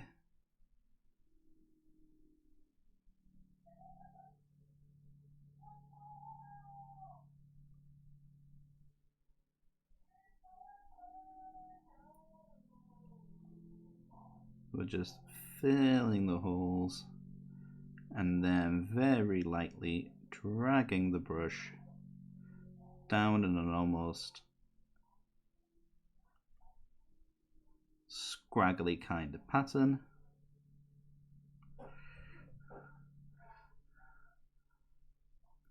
Just like that. Makes it look like these bullet holes are oozing rust and all kinds of disgusting fluids.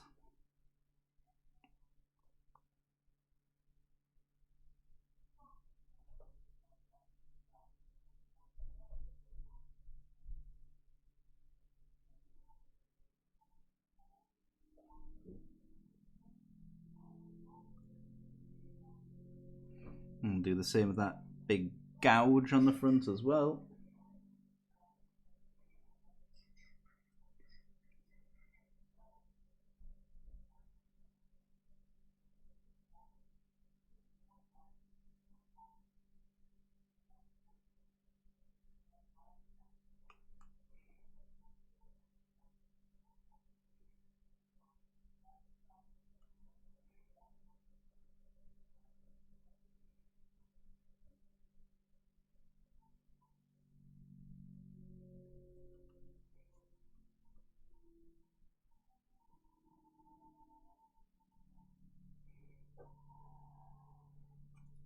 But this is effectively where we can have quite a bit of fun with it.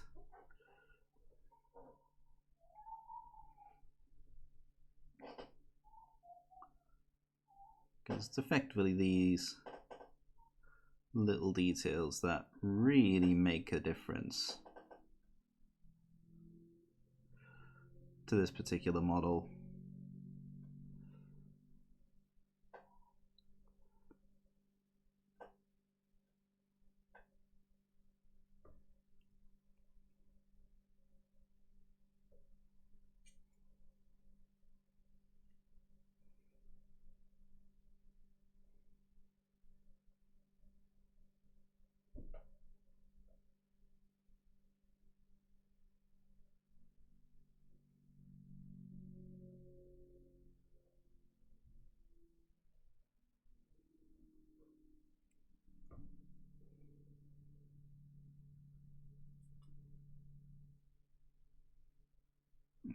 think that's all of those. Oh wait, no, there's get another one of those big gouges here towards the front. So we'll just flood that with the rust paint.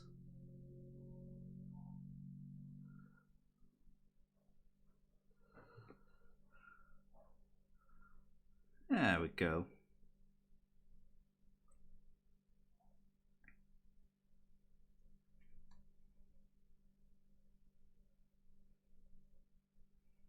And by this point, yeah, these bits should be dry as well.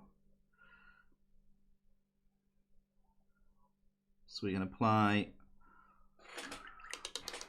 some of this wet rust.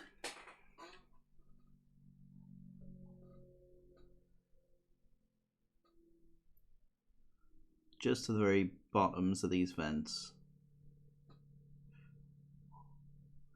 Again, just letting it build up to making it look as though it's pooling towards the bottoms there.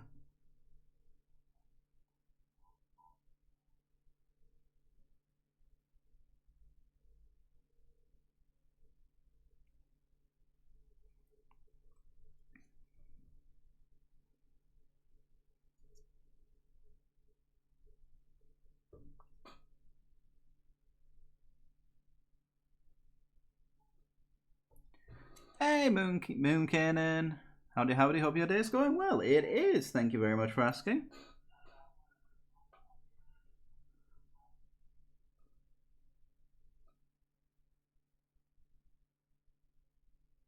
I hope yours is too.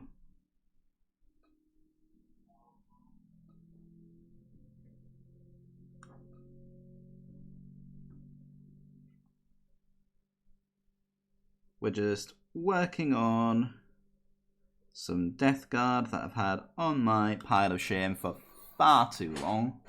But we are also doing WIP Wednesday, where people can show off what they've been working in our Discord. ! Dis in the chat if you want to join and share what you've been getting up to. Doesn't necessarily have to be miniature painting. Could also be some traditional art or just some general crafts. Could be all sorts. We're pretty open on this channel.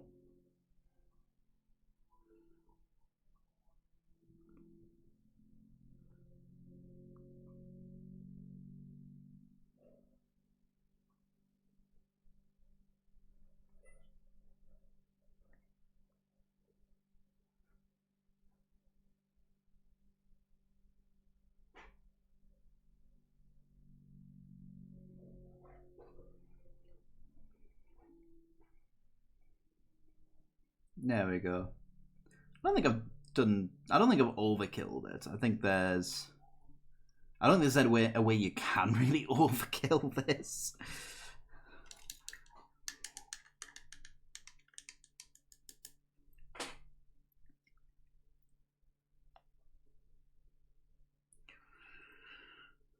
Right. Sure, I'll hop in a sec. Brilliant. Glad to have you.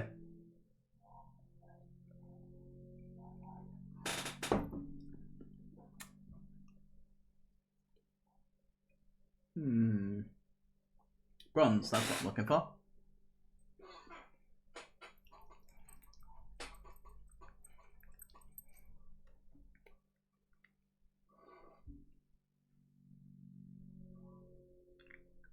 $13. Oh, are you trying to share the link to our 3D store?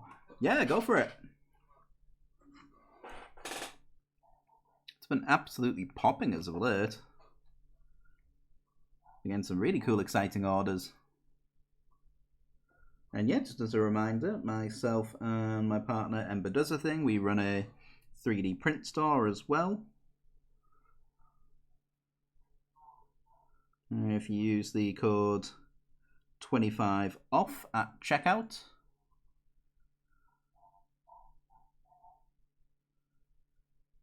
then you can get 25% off all orders of £15 or more.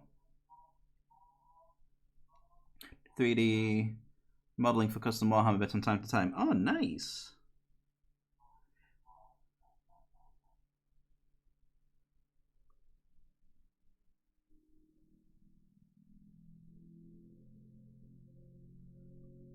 Absolutely, that's stuff you should share with us then, definitely.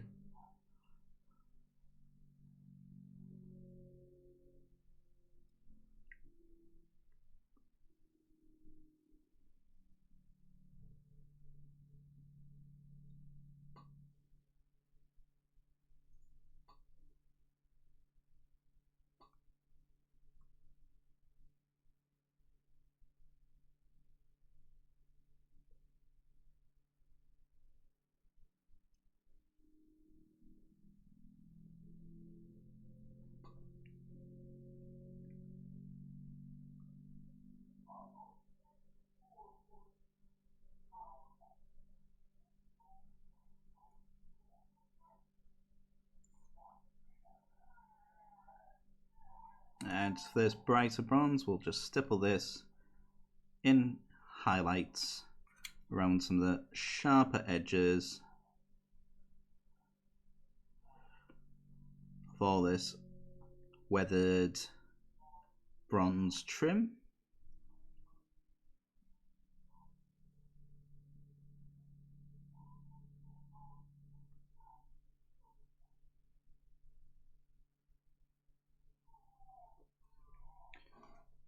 Its keyboard's now stuck down. Oh, sorry to hear that. I hope you managed to get it sorted out.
Just dumped a bunch of stuff in the showcase channel. Sweet!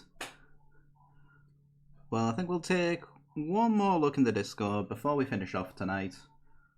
Which I think we'll probably carry on for another half an hour or so. And then we'll go from there.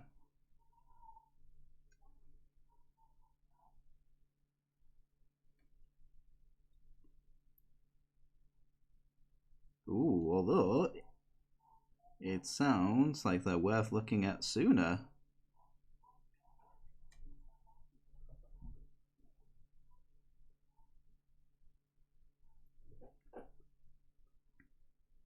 So I'll wait till I've finished the highlights and all this bronze trim. And then, yeah, we'll use that opportunity to have a little bit of a break by taking a look at what you've just shared.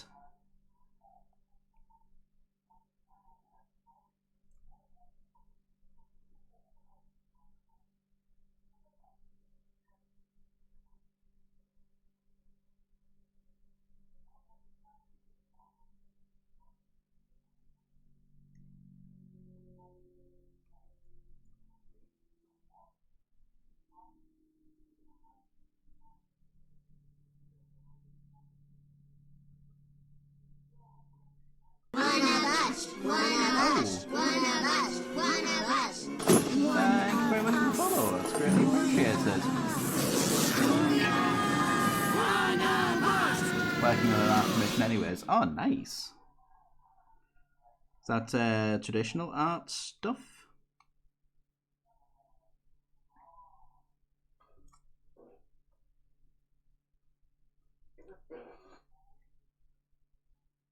I need to get back into my traditional art. I haven't done that in a while.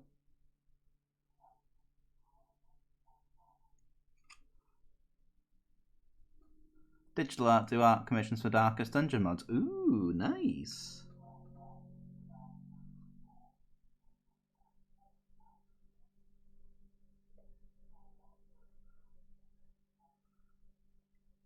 I do have a lot of respect for people who do digital art.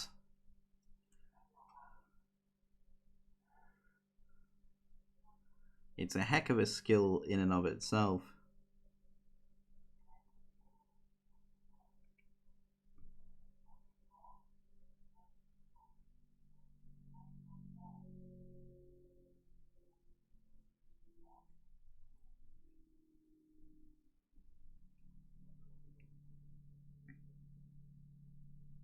Nope, thought we might be finished.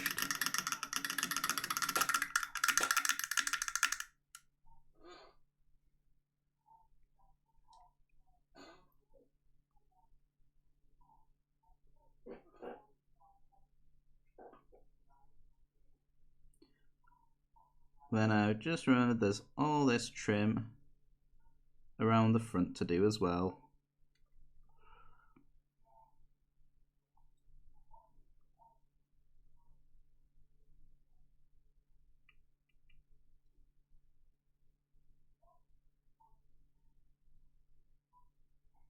Also, having the right tools makes a huge difference. I have no hand-eye coordination with just pen tablets. Basically just glorified mouse. After I invested in a touchscreen, Windows tablet suddenly made a huge difference. Ooh, right. That's good to know. I think for me, it's I enjoy the physicality of traditional media far too much.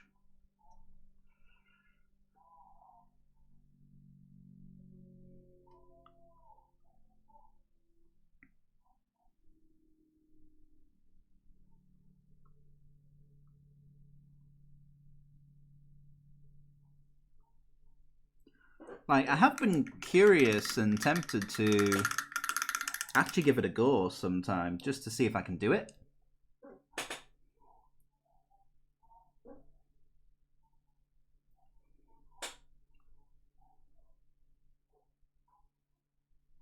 Like, I'm a huge fan of Jazza on YouTube, and I keep eyeing up the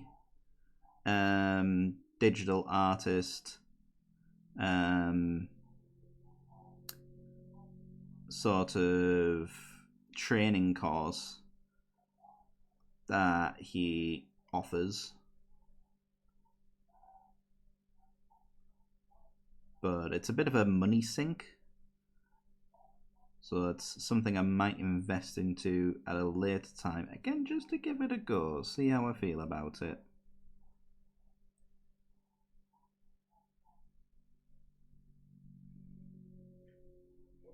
But digital for drawing specifically because there's not a lot of performance to my work, permanence to my work, so I feel a lot more free to explore and make mistakes. That's actually pretty reasonable. It's actually a really good way of looking at it.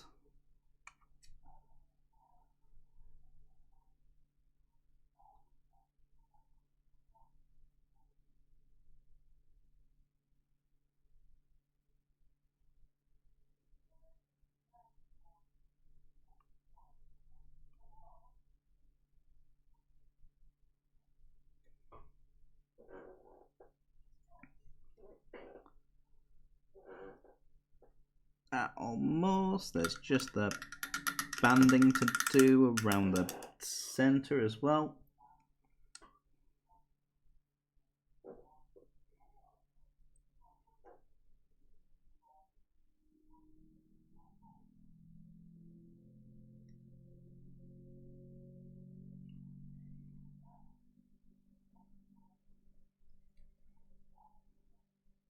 of course, because the body of the demon engine is designed to be sort of like bulging around these bits, there's no real sharp edges to latch onto, so it's just kind of stippling it bits and pieces just around the whole thing. I think it's going to be the best approach to take.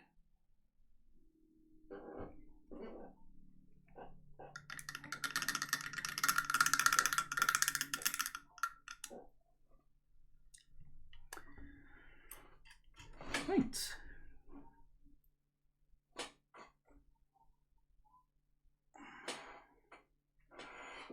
Let's have a little look at what you shared into the Discord.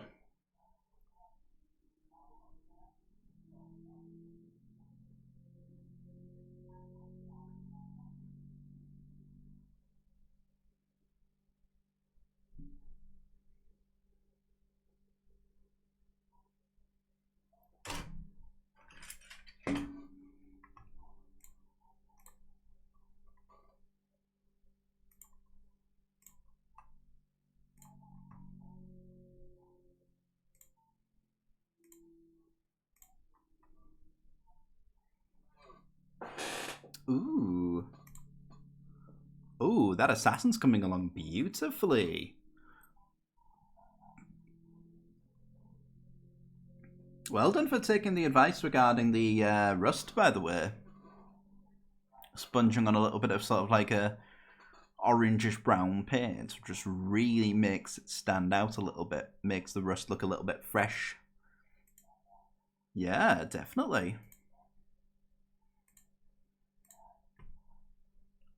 Ooh. True Sun Sorcerer in Terminator armor, 3D models, custom shoulders, arms, weapons, and cape for. Ooh, that's cool. True Sons, as in Sons of Horus. That's awesome. I love it. Sons of Horus for Zinchi. That's nice. That's kind of nifty. I love the design of it, and that paint job is phenomenal. Some of the surviving Sons of Horus that weren't killed off by the Black Legion. I love that. That's a fantastic idea.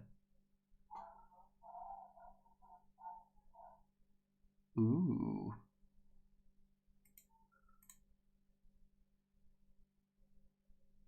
Big fan of the Imperial Fist on the base, because F Imperial Fists. Kill team as a 5-man squad. I love it. That's a really striking colour scheme.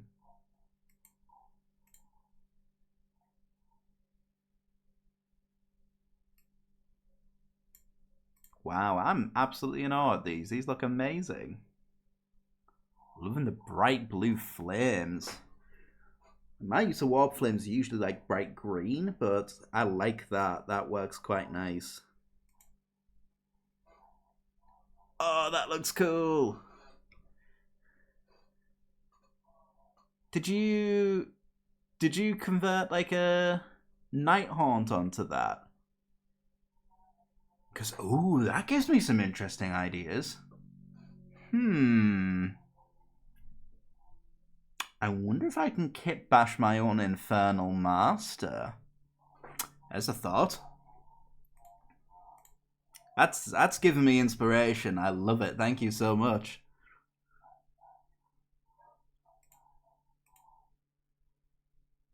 Oh, these all look so cool. Collection of Hounds of Corn army that retired since New World Eaters Codex made them unplayable as World Eaters outside of my Berserkers. Ooh. That's a shame because those look really good.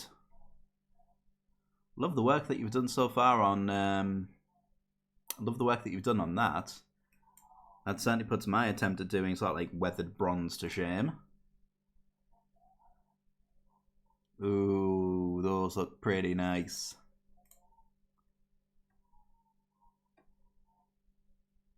Yeah, definitely. It's random Spirit Horse Ghost Major Sigma. Let's swap the top of the head with the Sangor skull. That's such a cool idea.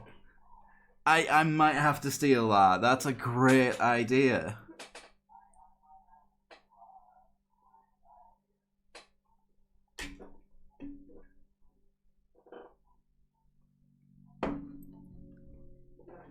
Sorry, I just almost tipped over my pot of paintbrushes.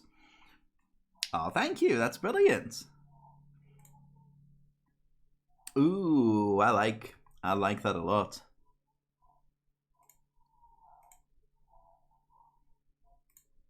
That gives me very Dark Mechanicum vibes. That's awesome. I love what you've done with the front of this tank. That's so cool. I love the way it lines up with like the windows on the front, makes it look like eyes, and you got that big gaping maw. That is so cool. Oh, and that OSL is just mwah, chef's kiss. It's first big conversion. I was so scared of effing it up as I carved into the rhino. Yeah, I think we all get a bit like that sometimes, but like sometimes you just have to go with it. Just trust the process. Ooh, that looks so cool. Is that a Night Lord of some sort?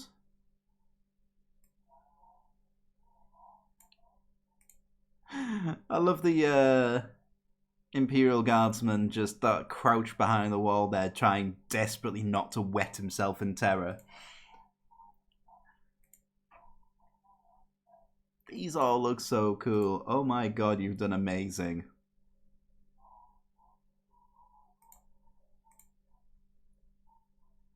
Suitable considering we're working on Death Guard at the moment. Very nice. Again, puts my iteration of this scheme to shame, but I love it. Mark of Khorne, Night Lord. Nice. Ooh. Oh my god, that's Borderlands themed. Alka model 3D model the head, torso, nice fun. Guy fully 3D modeled from the ground up. Ooh, wow. You should be very proud of yourself. These look amazing.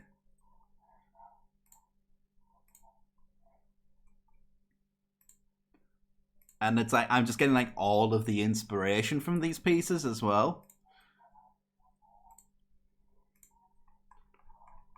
Like, that's seriously cool.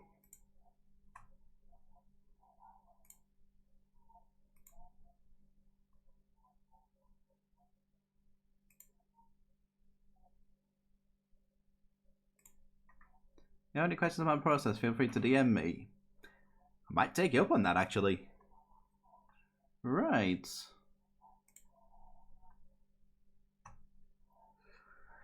Let's see if we can't crack on this a bit more. Okay. I am thinking we've done the trim. I do need to finish highlighting the armor.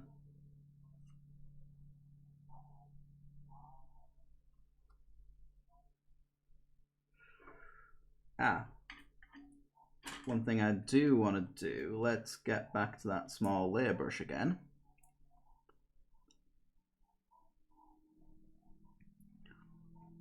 Just got to go into this dry rust.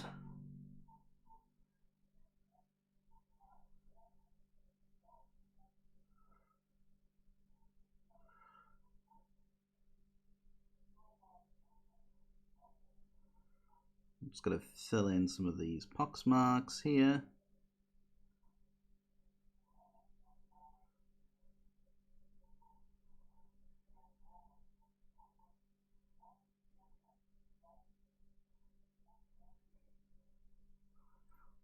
So hopefully when that dries, that all looks a little bit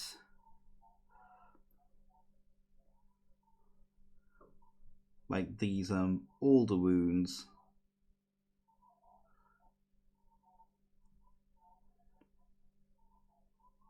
that have leaked over time.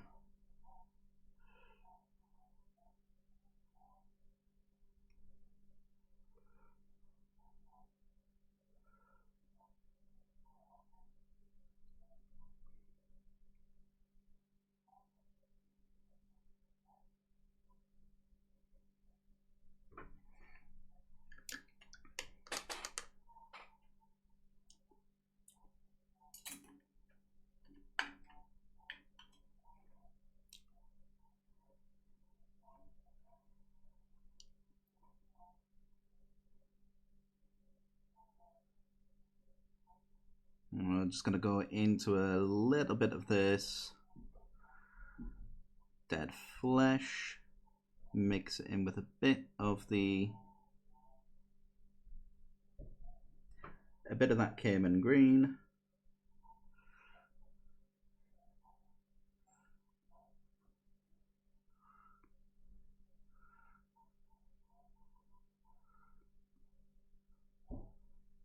And we'll stipple that into place. Just for a few quick highlights.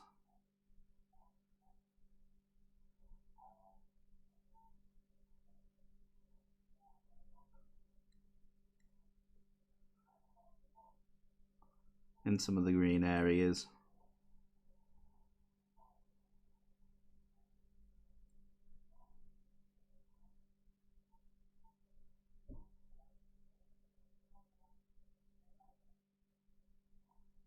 We'll mark it off with like a couple of little scratches.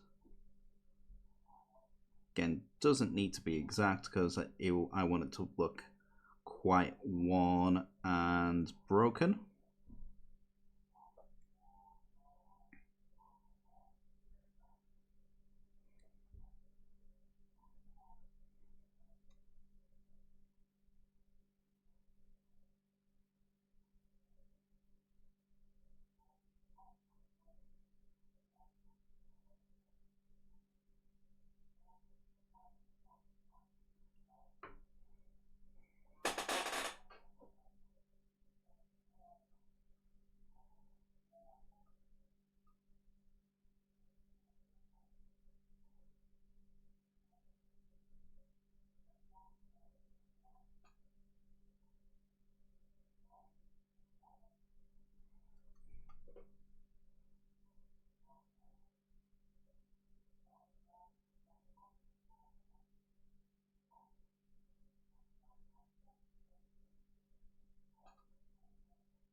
There we are. We'll just catch some of those rivets.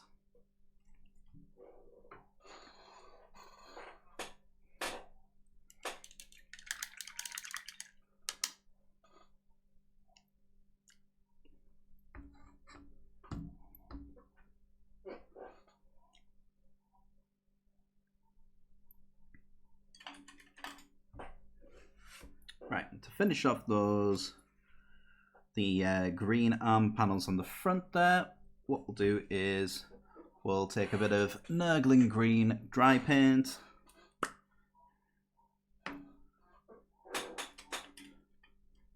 And I just need a small dry brush. Yeah, this will probably do.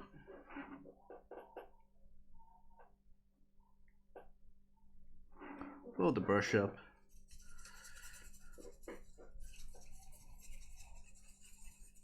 And instead of using my texture palette, I am actually going to use some paper towel there because I want it to be quite rough. So I want it to absorb quite a bit of the moisture off that. Death Guard, if you ever really want to really grime your edge, tap your highlight colour messily along the edge there doing brush strokes. Then using detail brush, take a dark brown, tap some chips randomly along the edge as well. Nice rough texture. Yeah, definitely. It's kind of where I'm going to be going with it.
there, and that really roughens up that texture.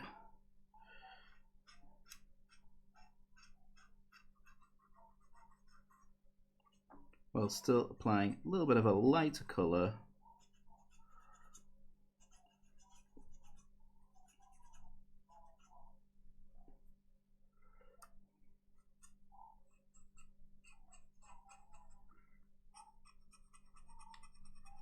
just along the top edge there. And to get that sort of really scratchy effect, I'm actually really smushing that brush in instead of just like lightly dry brushing it over the top. And it gives it a nice kind of like mottled, scratched kind of texture to it.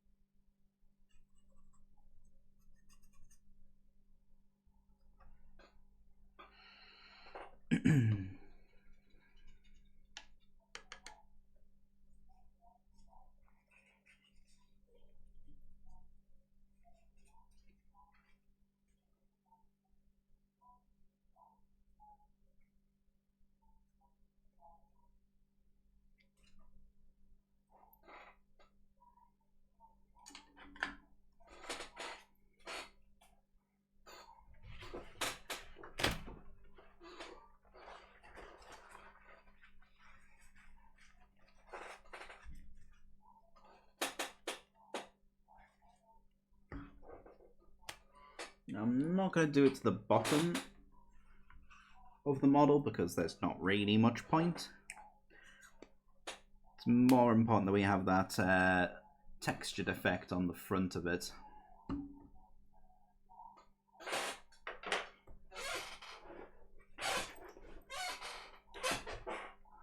Right.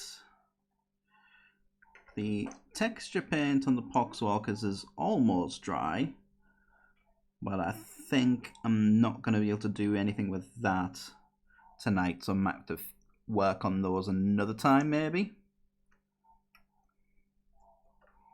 Possibly outside the stream, just because I've already started them and I do want to get them finished. Right. What we'll do now then...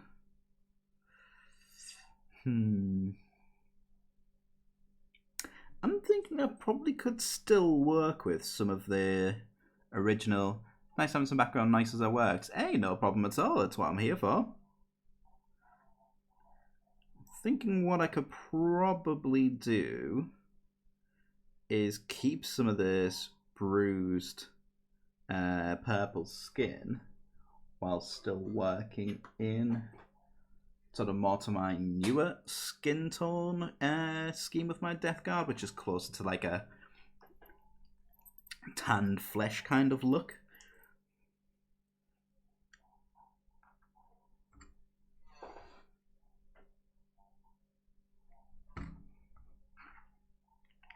So we'll get a little bit of tan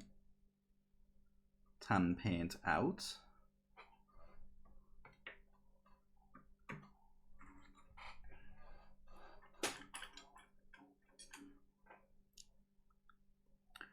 And what we'll do is we'll thin this down.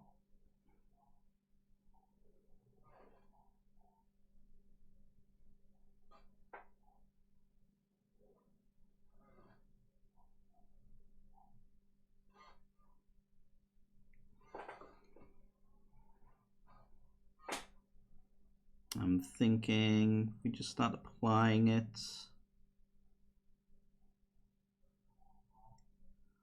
more as like a layer than anything else.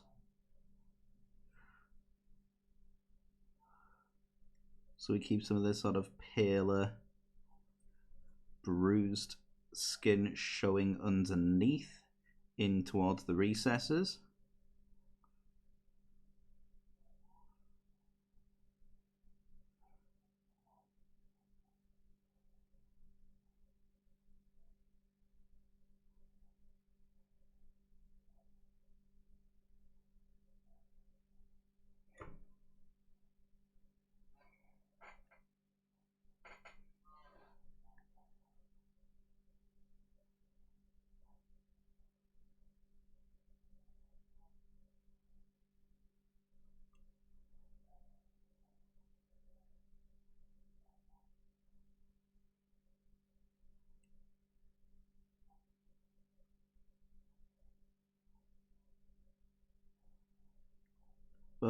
But if you ever want to join us again sometime, we do tend to paint Mondays and Thursdays. Saturdays and Sundays we play video games. A bit of a variety channel as opposed to just painting.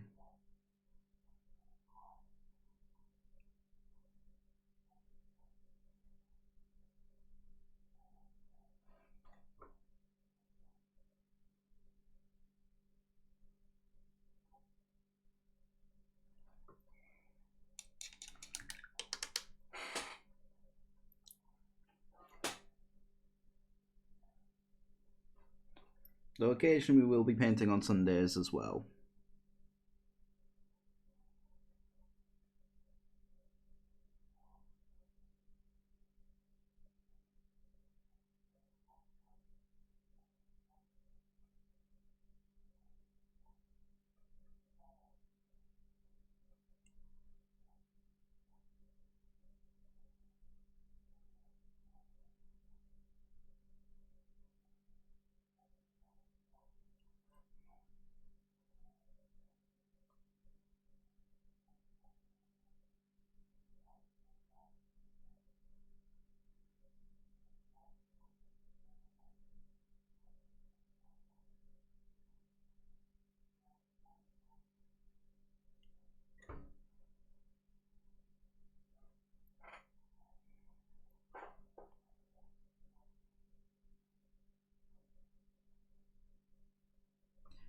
There we go. I was a little worried this wasn't going to look right.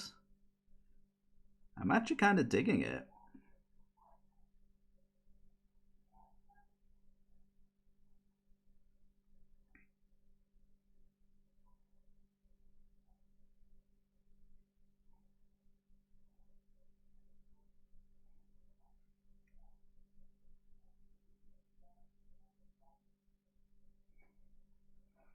Thank you, appreciate that, Ember.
Oh yeah, I'm mostly just taking a project that I started a very long time ago and just using slightly more updated techniques on it, and honestly I think it's working quite nicely.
Just add something a little bit kind of like unnatural to the overall vibe of it. Just by adding these little touches of a more arguably natural skin tone.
There we go.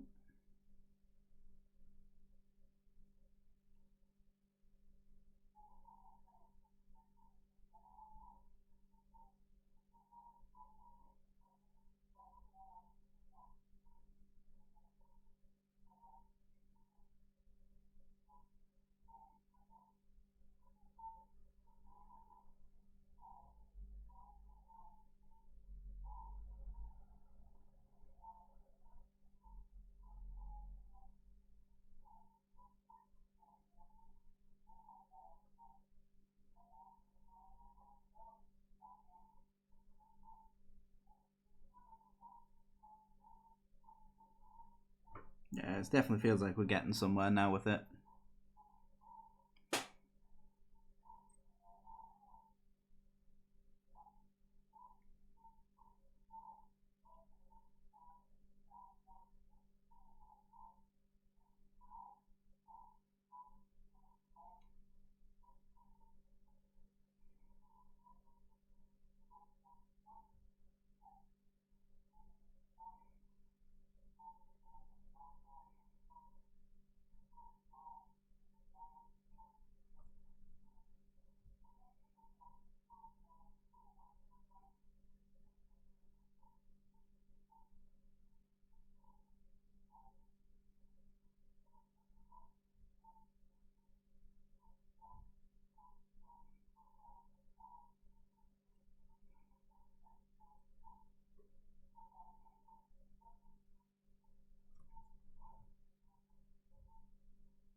There we are. I think we've got, yeah, there's a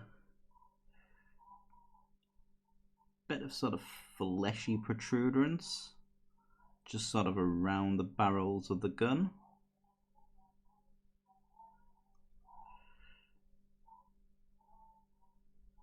So we'll just quickly hit that with this tan paint.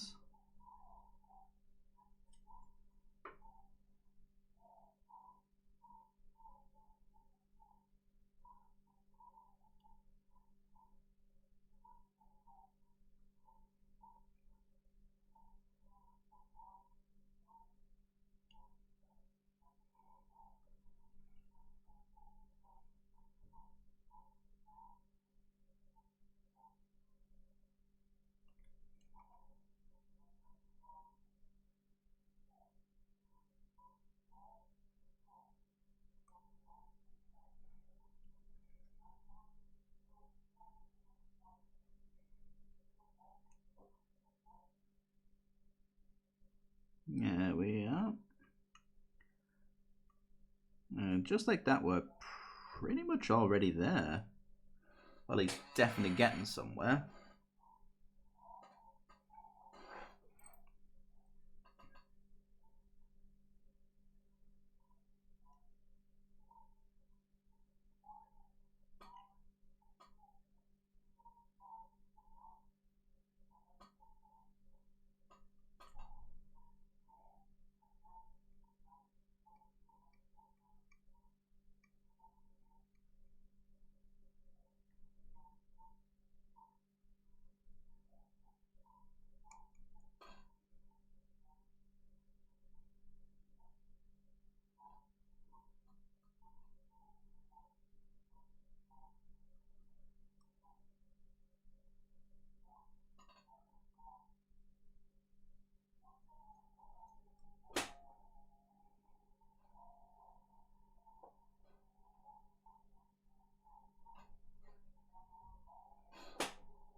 There we are. I think with these sort of pincery things on the front, we'll sort of like cross combination layer and highlight with this skin tone paint.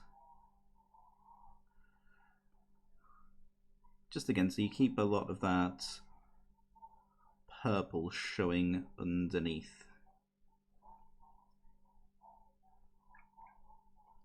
Just got an ad, huh? And you subscribe to the channel? That's kinda strange.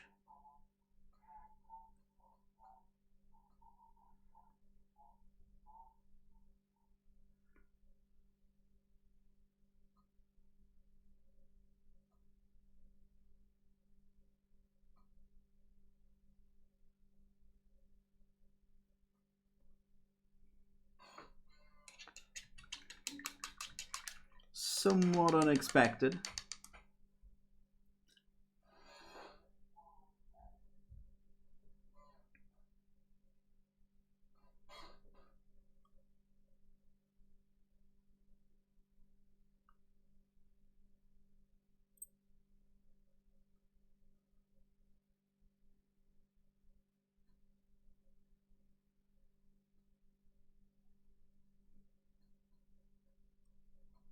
Sub buttons just prompted me to resub, must have ran out. I thought you resubbed the other day. Oh well.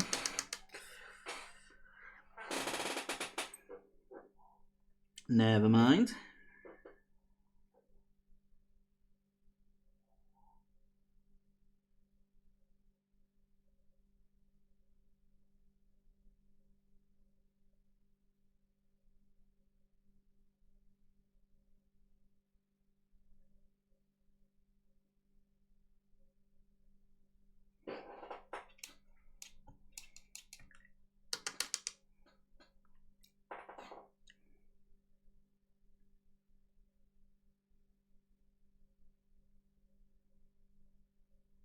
There we are. And rather than wasting paint that's on the palette, I think what we'll do is we'll mix up a little bit of the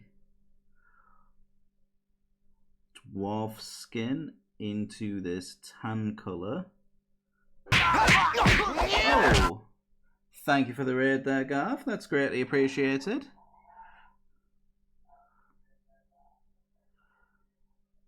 Welcome, viewers. Welcome to the stream.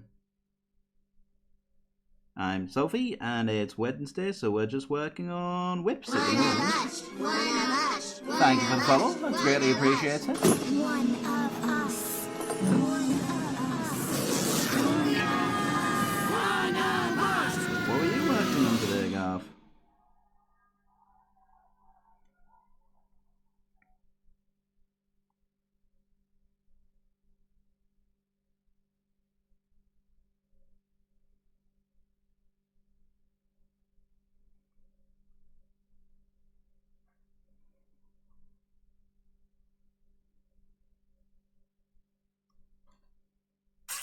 I'm just going to repaint that. Nasty, skanky Marines. Same as myself, then? Nurgles are fun to paint, I think. Oh, definitely. Oh, I mean, I'm having fun with this. Feels like it's been far too long since I painted anything Nurgle related.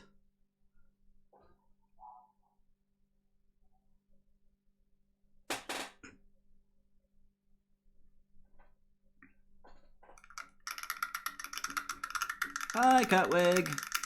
I'm doing well, thank you. I hope you're well. Yeah, I think I might repaint the inside of that. I'm not super happy with how that's come out. That's fine. It's easy enough to fix.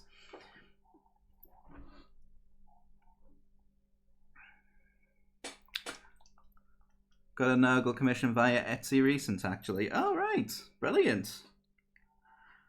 Well, if you've got anything to share of it in our WIPs channel, please do so. And we'll show it off before we finish up tonight.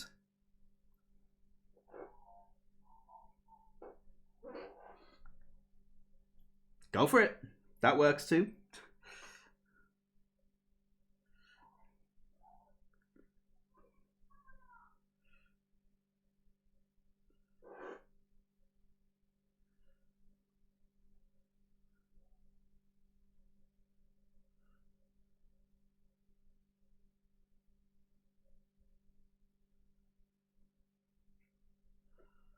Yeah, I'm not super happy with how that's turned out. But that's fine. We can deal with that.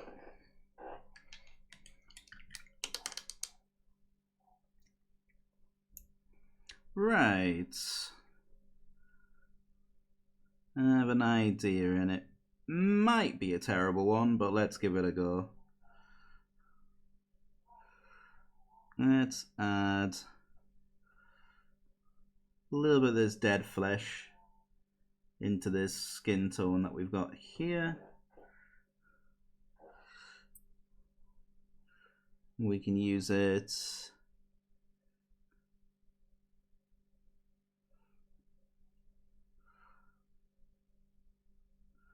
just for some of these highlights here.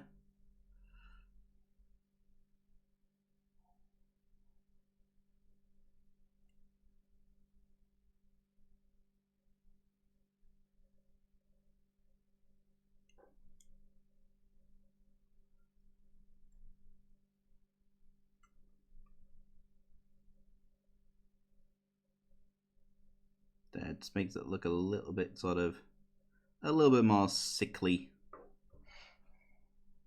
Can't type in this tablet. My Nurgle salary secretly. It's my Nurgle style secret, just throw paint at the model. Oh, that's kind of brilliant. Oh wow, okay, that does look pretty cool. Give me a sec.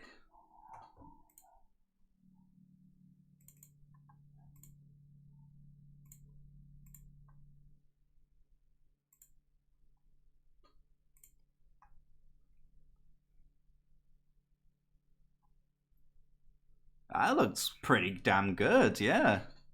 And yeah, toothbrush flinging paint at the model, you can't go wrong with that. Oh wow. Ooh, I love that bloat drone. That looks great. Interesting choice for blue with the plasma glow there. I know when it comes to Death Guard, most people don't tend to do that. Like, sort of orange seems to be the most popular choice. I personally have kind of gone for like a sickly green with mine.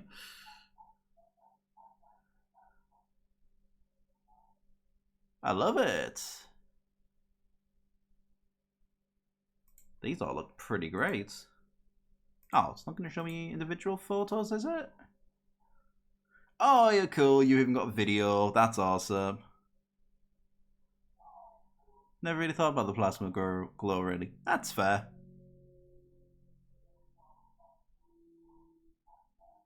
Oh. Can we just take a minute to talk about that Biologist Putrefier? That's the name of it, right? The one with all the vials and bottles hanging off its back. This one. I love what you've done with that. But yeah, that blood drone looks excellent. I still need to build mine. Love it. Absolutely love it. Ooh, we've gone for the oh, there's a plague company, I can't remember the name of it, that has the sort of white armor but green trim, and it looks amazing. That's good. That's definitely good.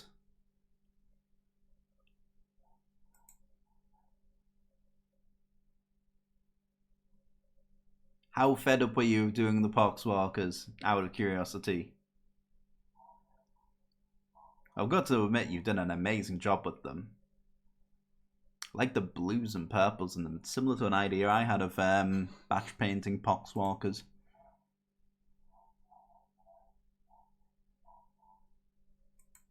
Love it. Super easy mate, Pokeswell, because it took a few hours. That's good. I think the next lot of Poxwalkers I did, next lot of Poxwalkers I do, I'm just gonna not sweat the small stuff next time. But yeah, that's fantastic. There's something about the blood on it just really makes it stand out. Like, I argue that looks better than the box art for the GW model, to be honest with you.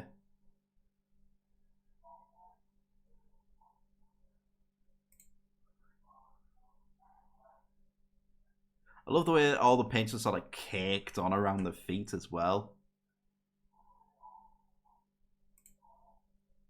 It's super cool. I love it. Modern GW Nurgle look weird and clean. I agree. I don't like it. It's just not right.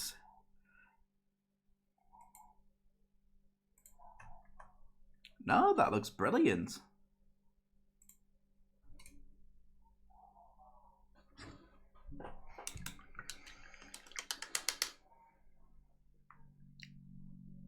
Right. I'm gonna finish up what I was doing with this. And then we'll call it there.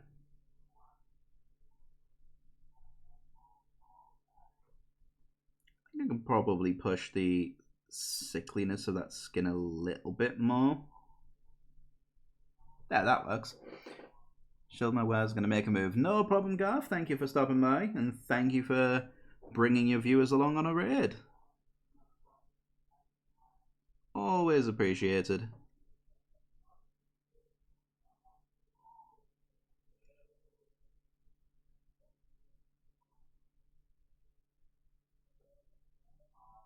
feel like it's been a while since I've hopped into your channel. Might need to do that soon.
There we go.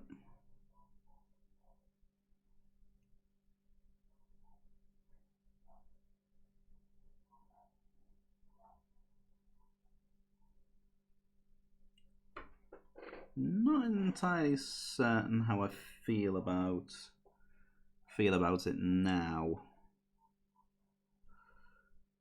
Wonder if maybe I've gone a bit too far with it, perhaps.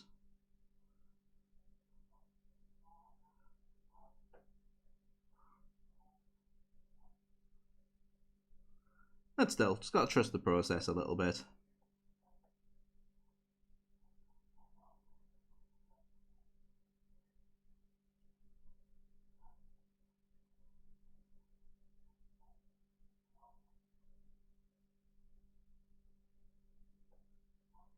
I definitely like this colour for like the bulging veins.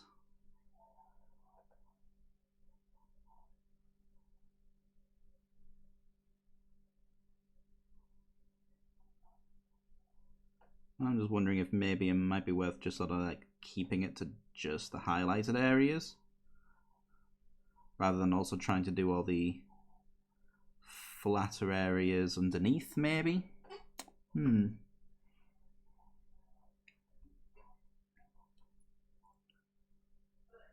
Suppose we can always just repaint over it. Worst comes to worst, that is always something we can do. Actually, that looks a lot better. I think I can get away with that.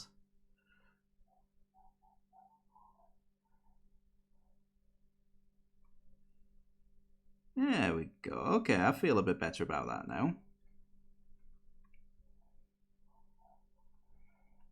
Skin looks lovely and plaguey. Aw, thank you.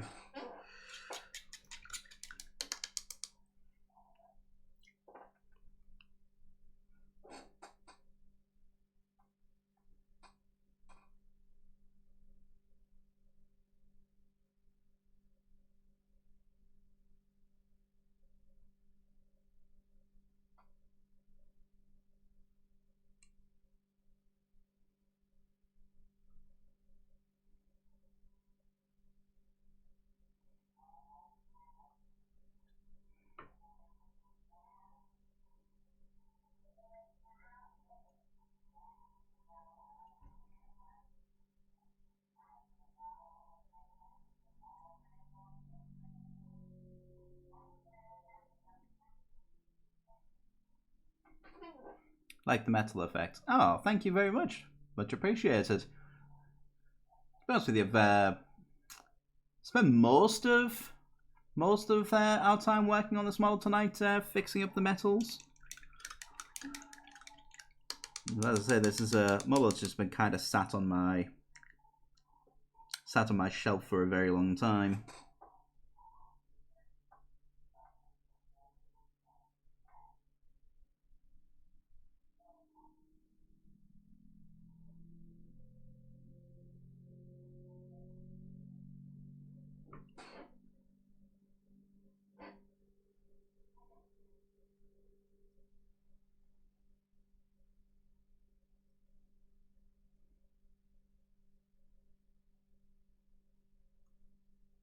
Ooh, there we go.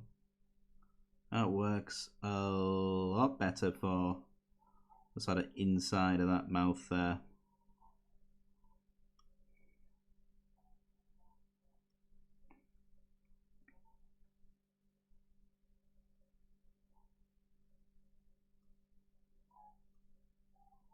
I'm gonna also use some of this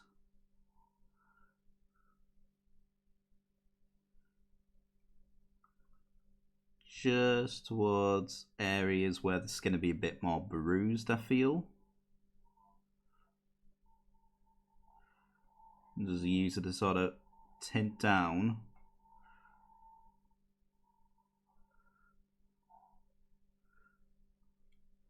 some of that skin, make it look a little bit more kind of bruised and inflamed.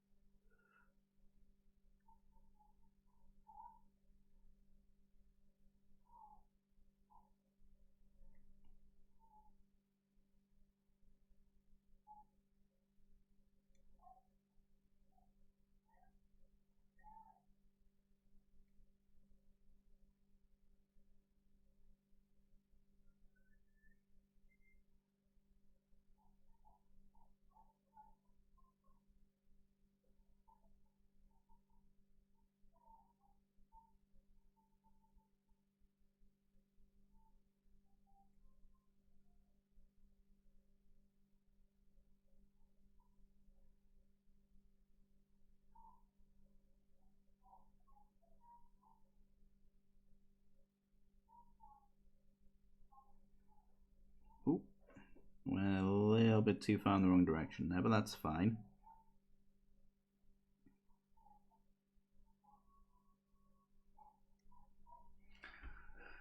Looks like corrosion really suits it. Brilliant. That's pretty much what I was going for with it. Thank you very kindly.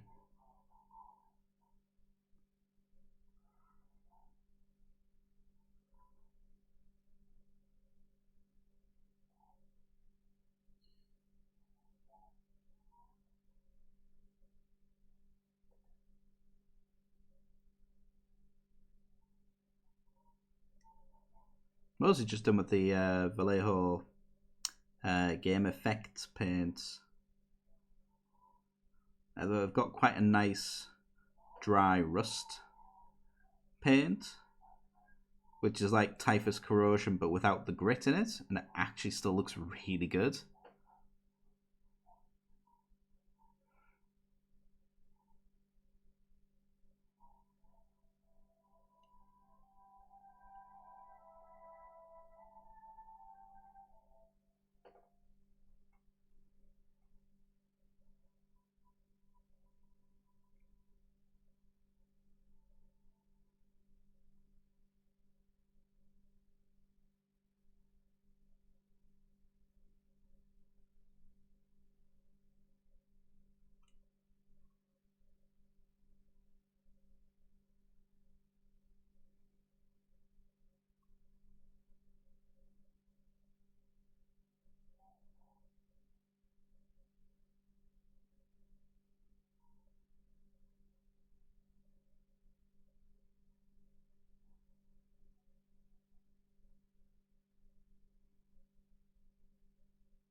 There we go. I'm really quite happy with that. We just use this to create a little bit of undershading underneath some of these areas.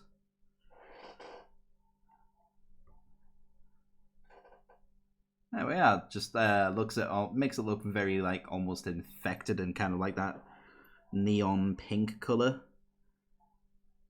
that skin tends to go. But time for me. It was great to meet you, Sophie. Catch you again. No problem, Catwick. Thank you very much for stopping by, and thank you for the follow too.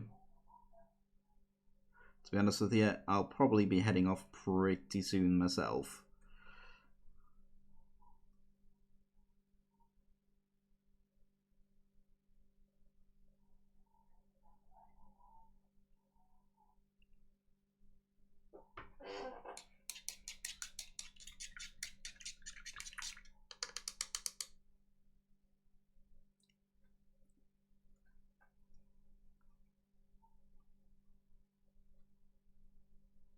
There we go. I think for evening's work, we've not done too bad.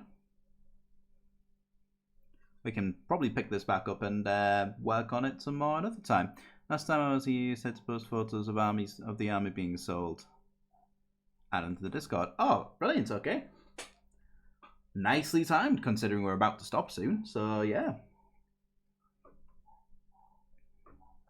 I could easily work. I'm enjoying myself with this too much. I could easily work on this for like another couple more hours, but I really shouldn't. So I'm gonna stop. Let's do one last sweep of the Discord, and then we will see who we can pay the love on to.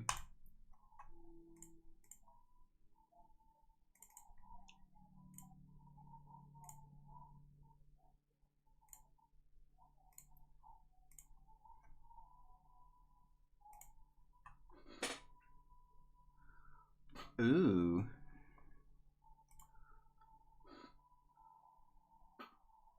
Ooh, those look good. Interesting choice of colours. Ah, is this more of a Horus Heresy era World Eaters army with all the white and blue? Pre-Heresy World Eaters. Yeah, that makes sense, definitely. Like that little tank there. That looks amazing. Ooh.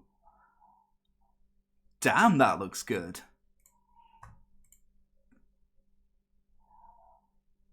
It's a Lord of Skulls or something. I'm not familiar with World Eater stuff because, like, Khorne. When it comes to Khorne, everything's blood this, skulls that. So, like, they all kind of, all the names kind of blend into one after a while. Chiton Ravager. It's Lord of Skulls on legs. That's it. Yeah, that makes sense. I was thinking, like, the torso looks very Lord of Skulls-esque. All Pharaohs have forge-weld doors. Nice. Models have forge-weld heads, weapon kits, and shoulder pads. Oh, that's awesome. Is that meant to be Kabanda at the back there?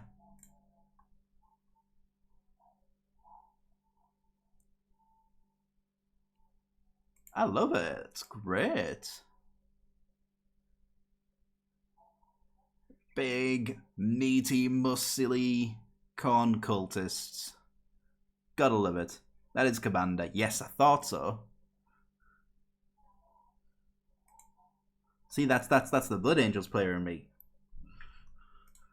It's the main reason I know that.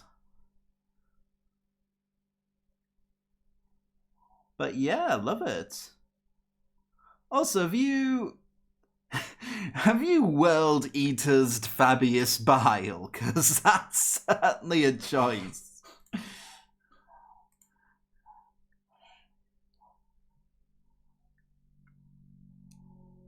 I like this little guy here. I don't quite know what that is, but it looks cool. Named Apothecary for World Eaters. Ah, right, okay.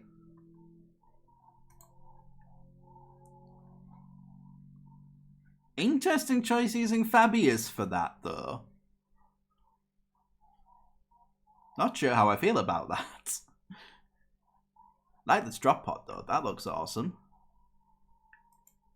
See, if I were to do World Eaters, it'd have to be pre-Heresy World Eaters. Like, I have no interest in the whole, like, endless sea of red and bronze or red and gold or whatever it is. Named Gulan Surlax, so made him as Bile with a large chain next to his creations of Bile as an army option. Smart. Very smart.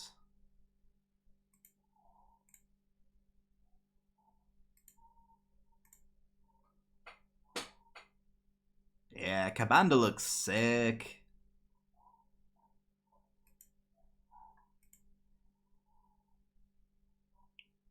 Looks really, really good. I hope you managed to get what you're looking for it.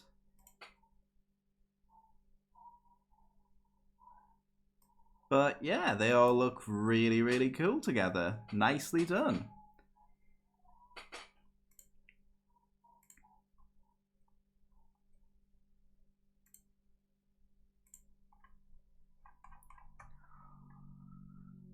Basically priced at 65% of our RP without the forge-weld conversion kits. That's reasonable. That's definitely a reasonable price. Right. I feel like we've done pretty well today. Got a little bit of painting done. Mostly, I'm mostly pretty happy with how, with the progress that we've made on the Blight Hauler here. Because I love this model. I absolutely adore the look of this model. And once upon a time, my Death Guard army was, like, the plan was to have about 2 or 3 of them. But now you can't quite take that many of them. Or at least you can, but it works weirdly if you do. And there's almost no benefit to it either. Otherwise, I'd never sell. Each unit would be like 65 quid if I added them. Reasonable. That's, I mean, with the amount of work you've put into it, that's reasonable. But I was also happy to finally get these bloody Poxwalkers done after all this time. Still got the bases to finish up, but that's something I'll probably do in my own time, to be honest with you.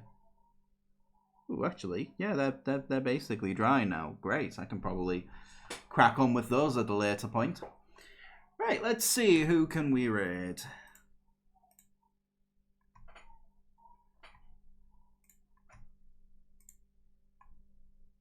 Let's see. Yeah, there's still a few people watching. That's good.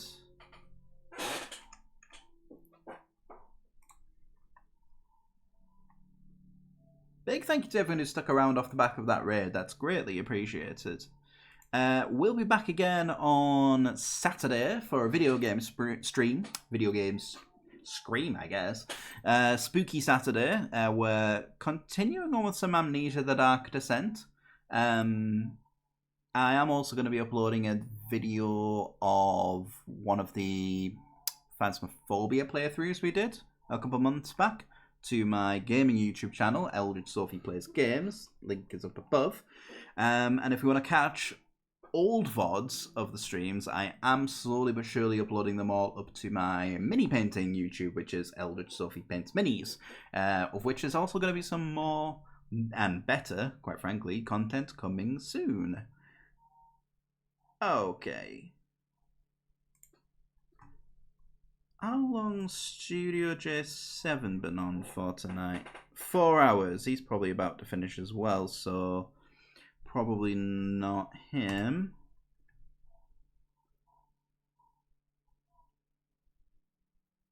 There we are. Karu WS.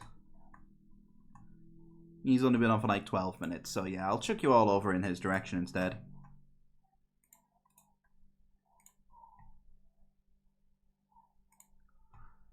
Right. So yes, I will be back again on Saturday, same bat time, same bat channel, 7 PM BST. Apologies for the slightly late start tonight, but yeah, these things happen. I'll see you all next time. Bye!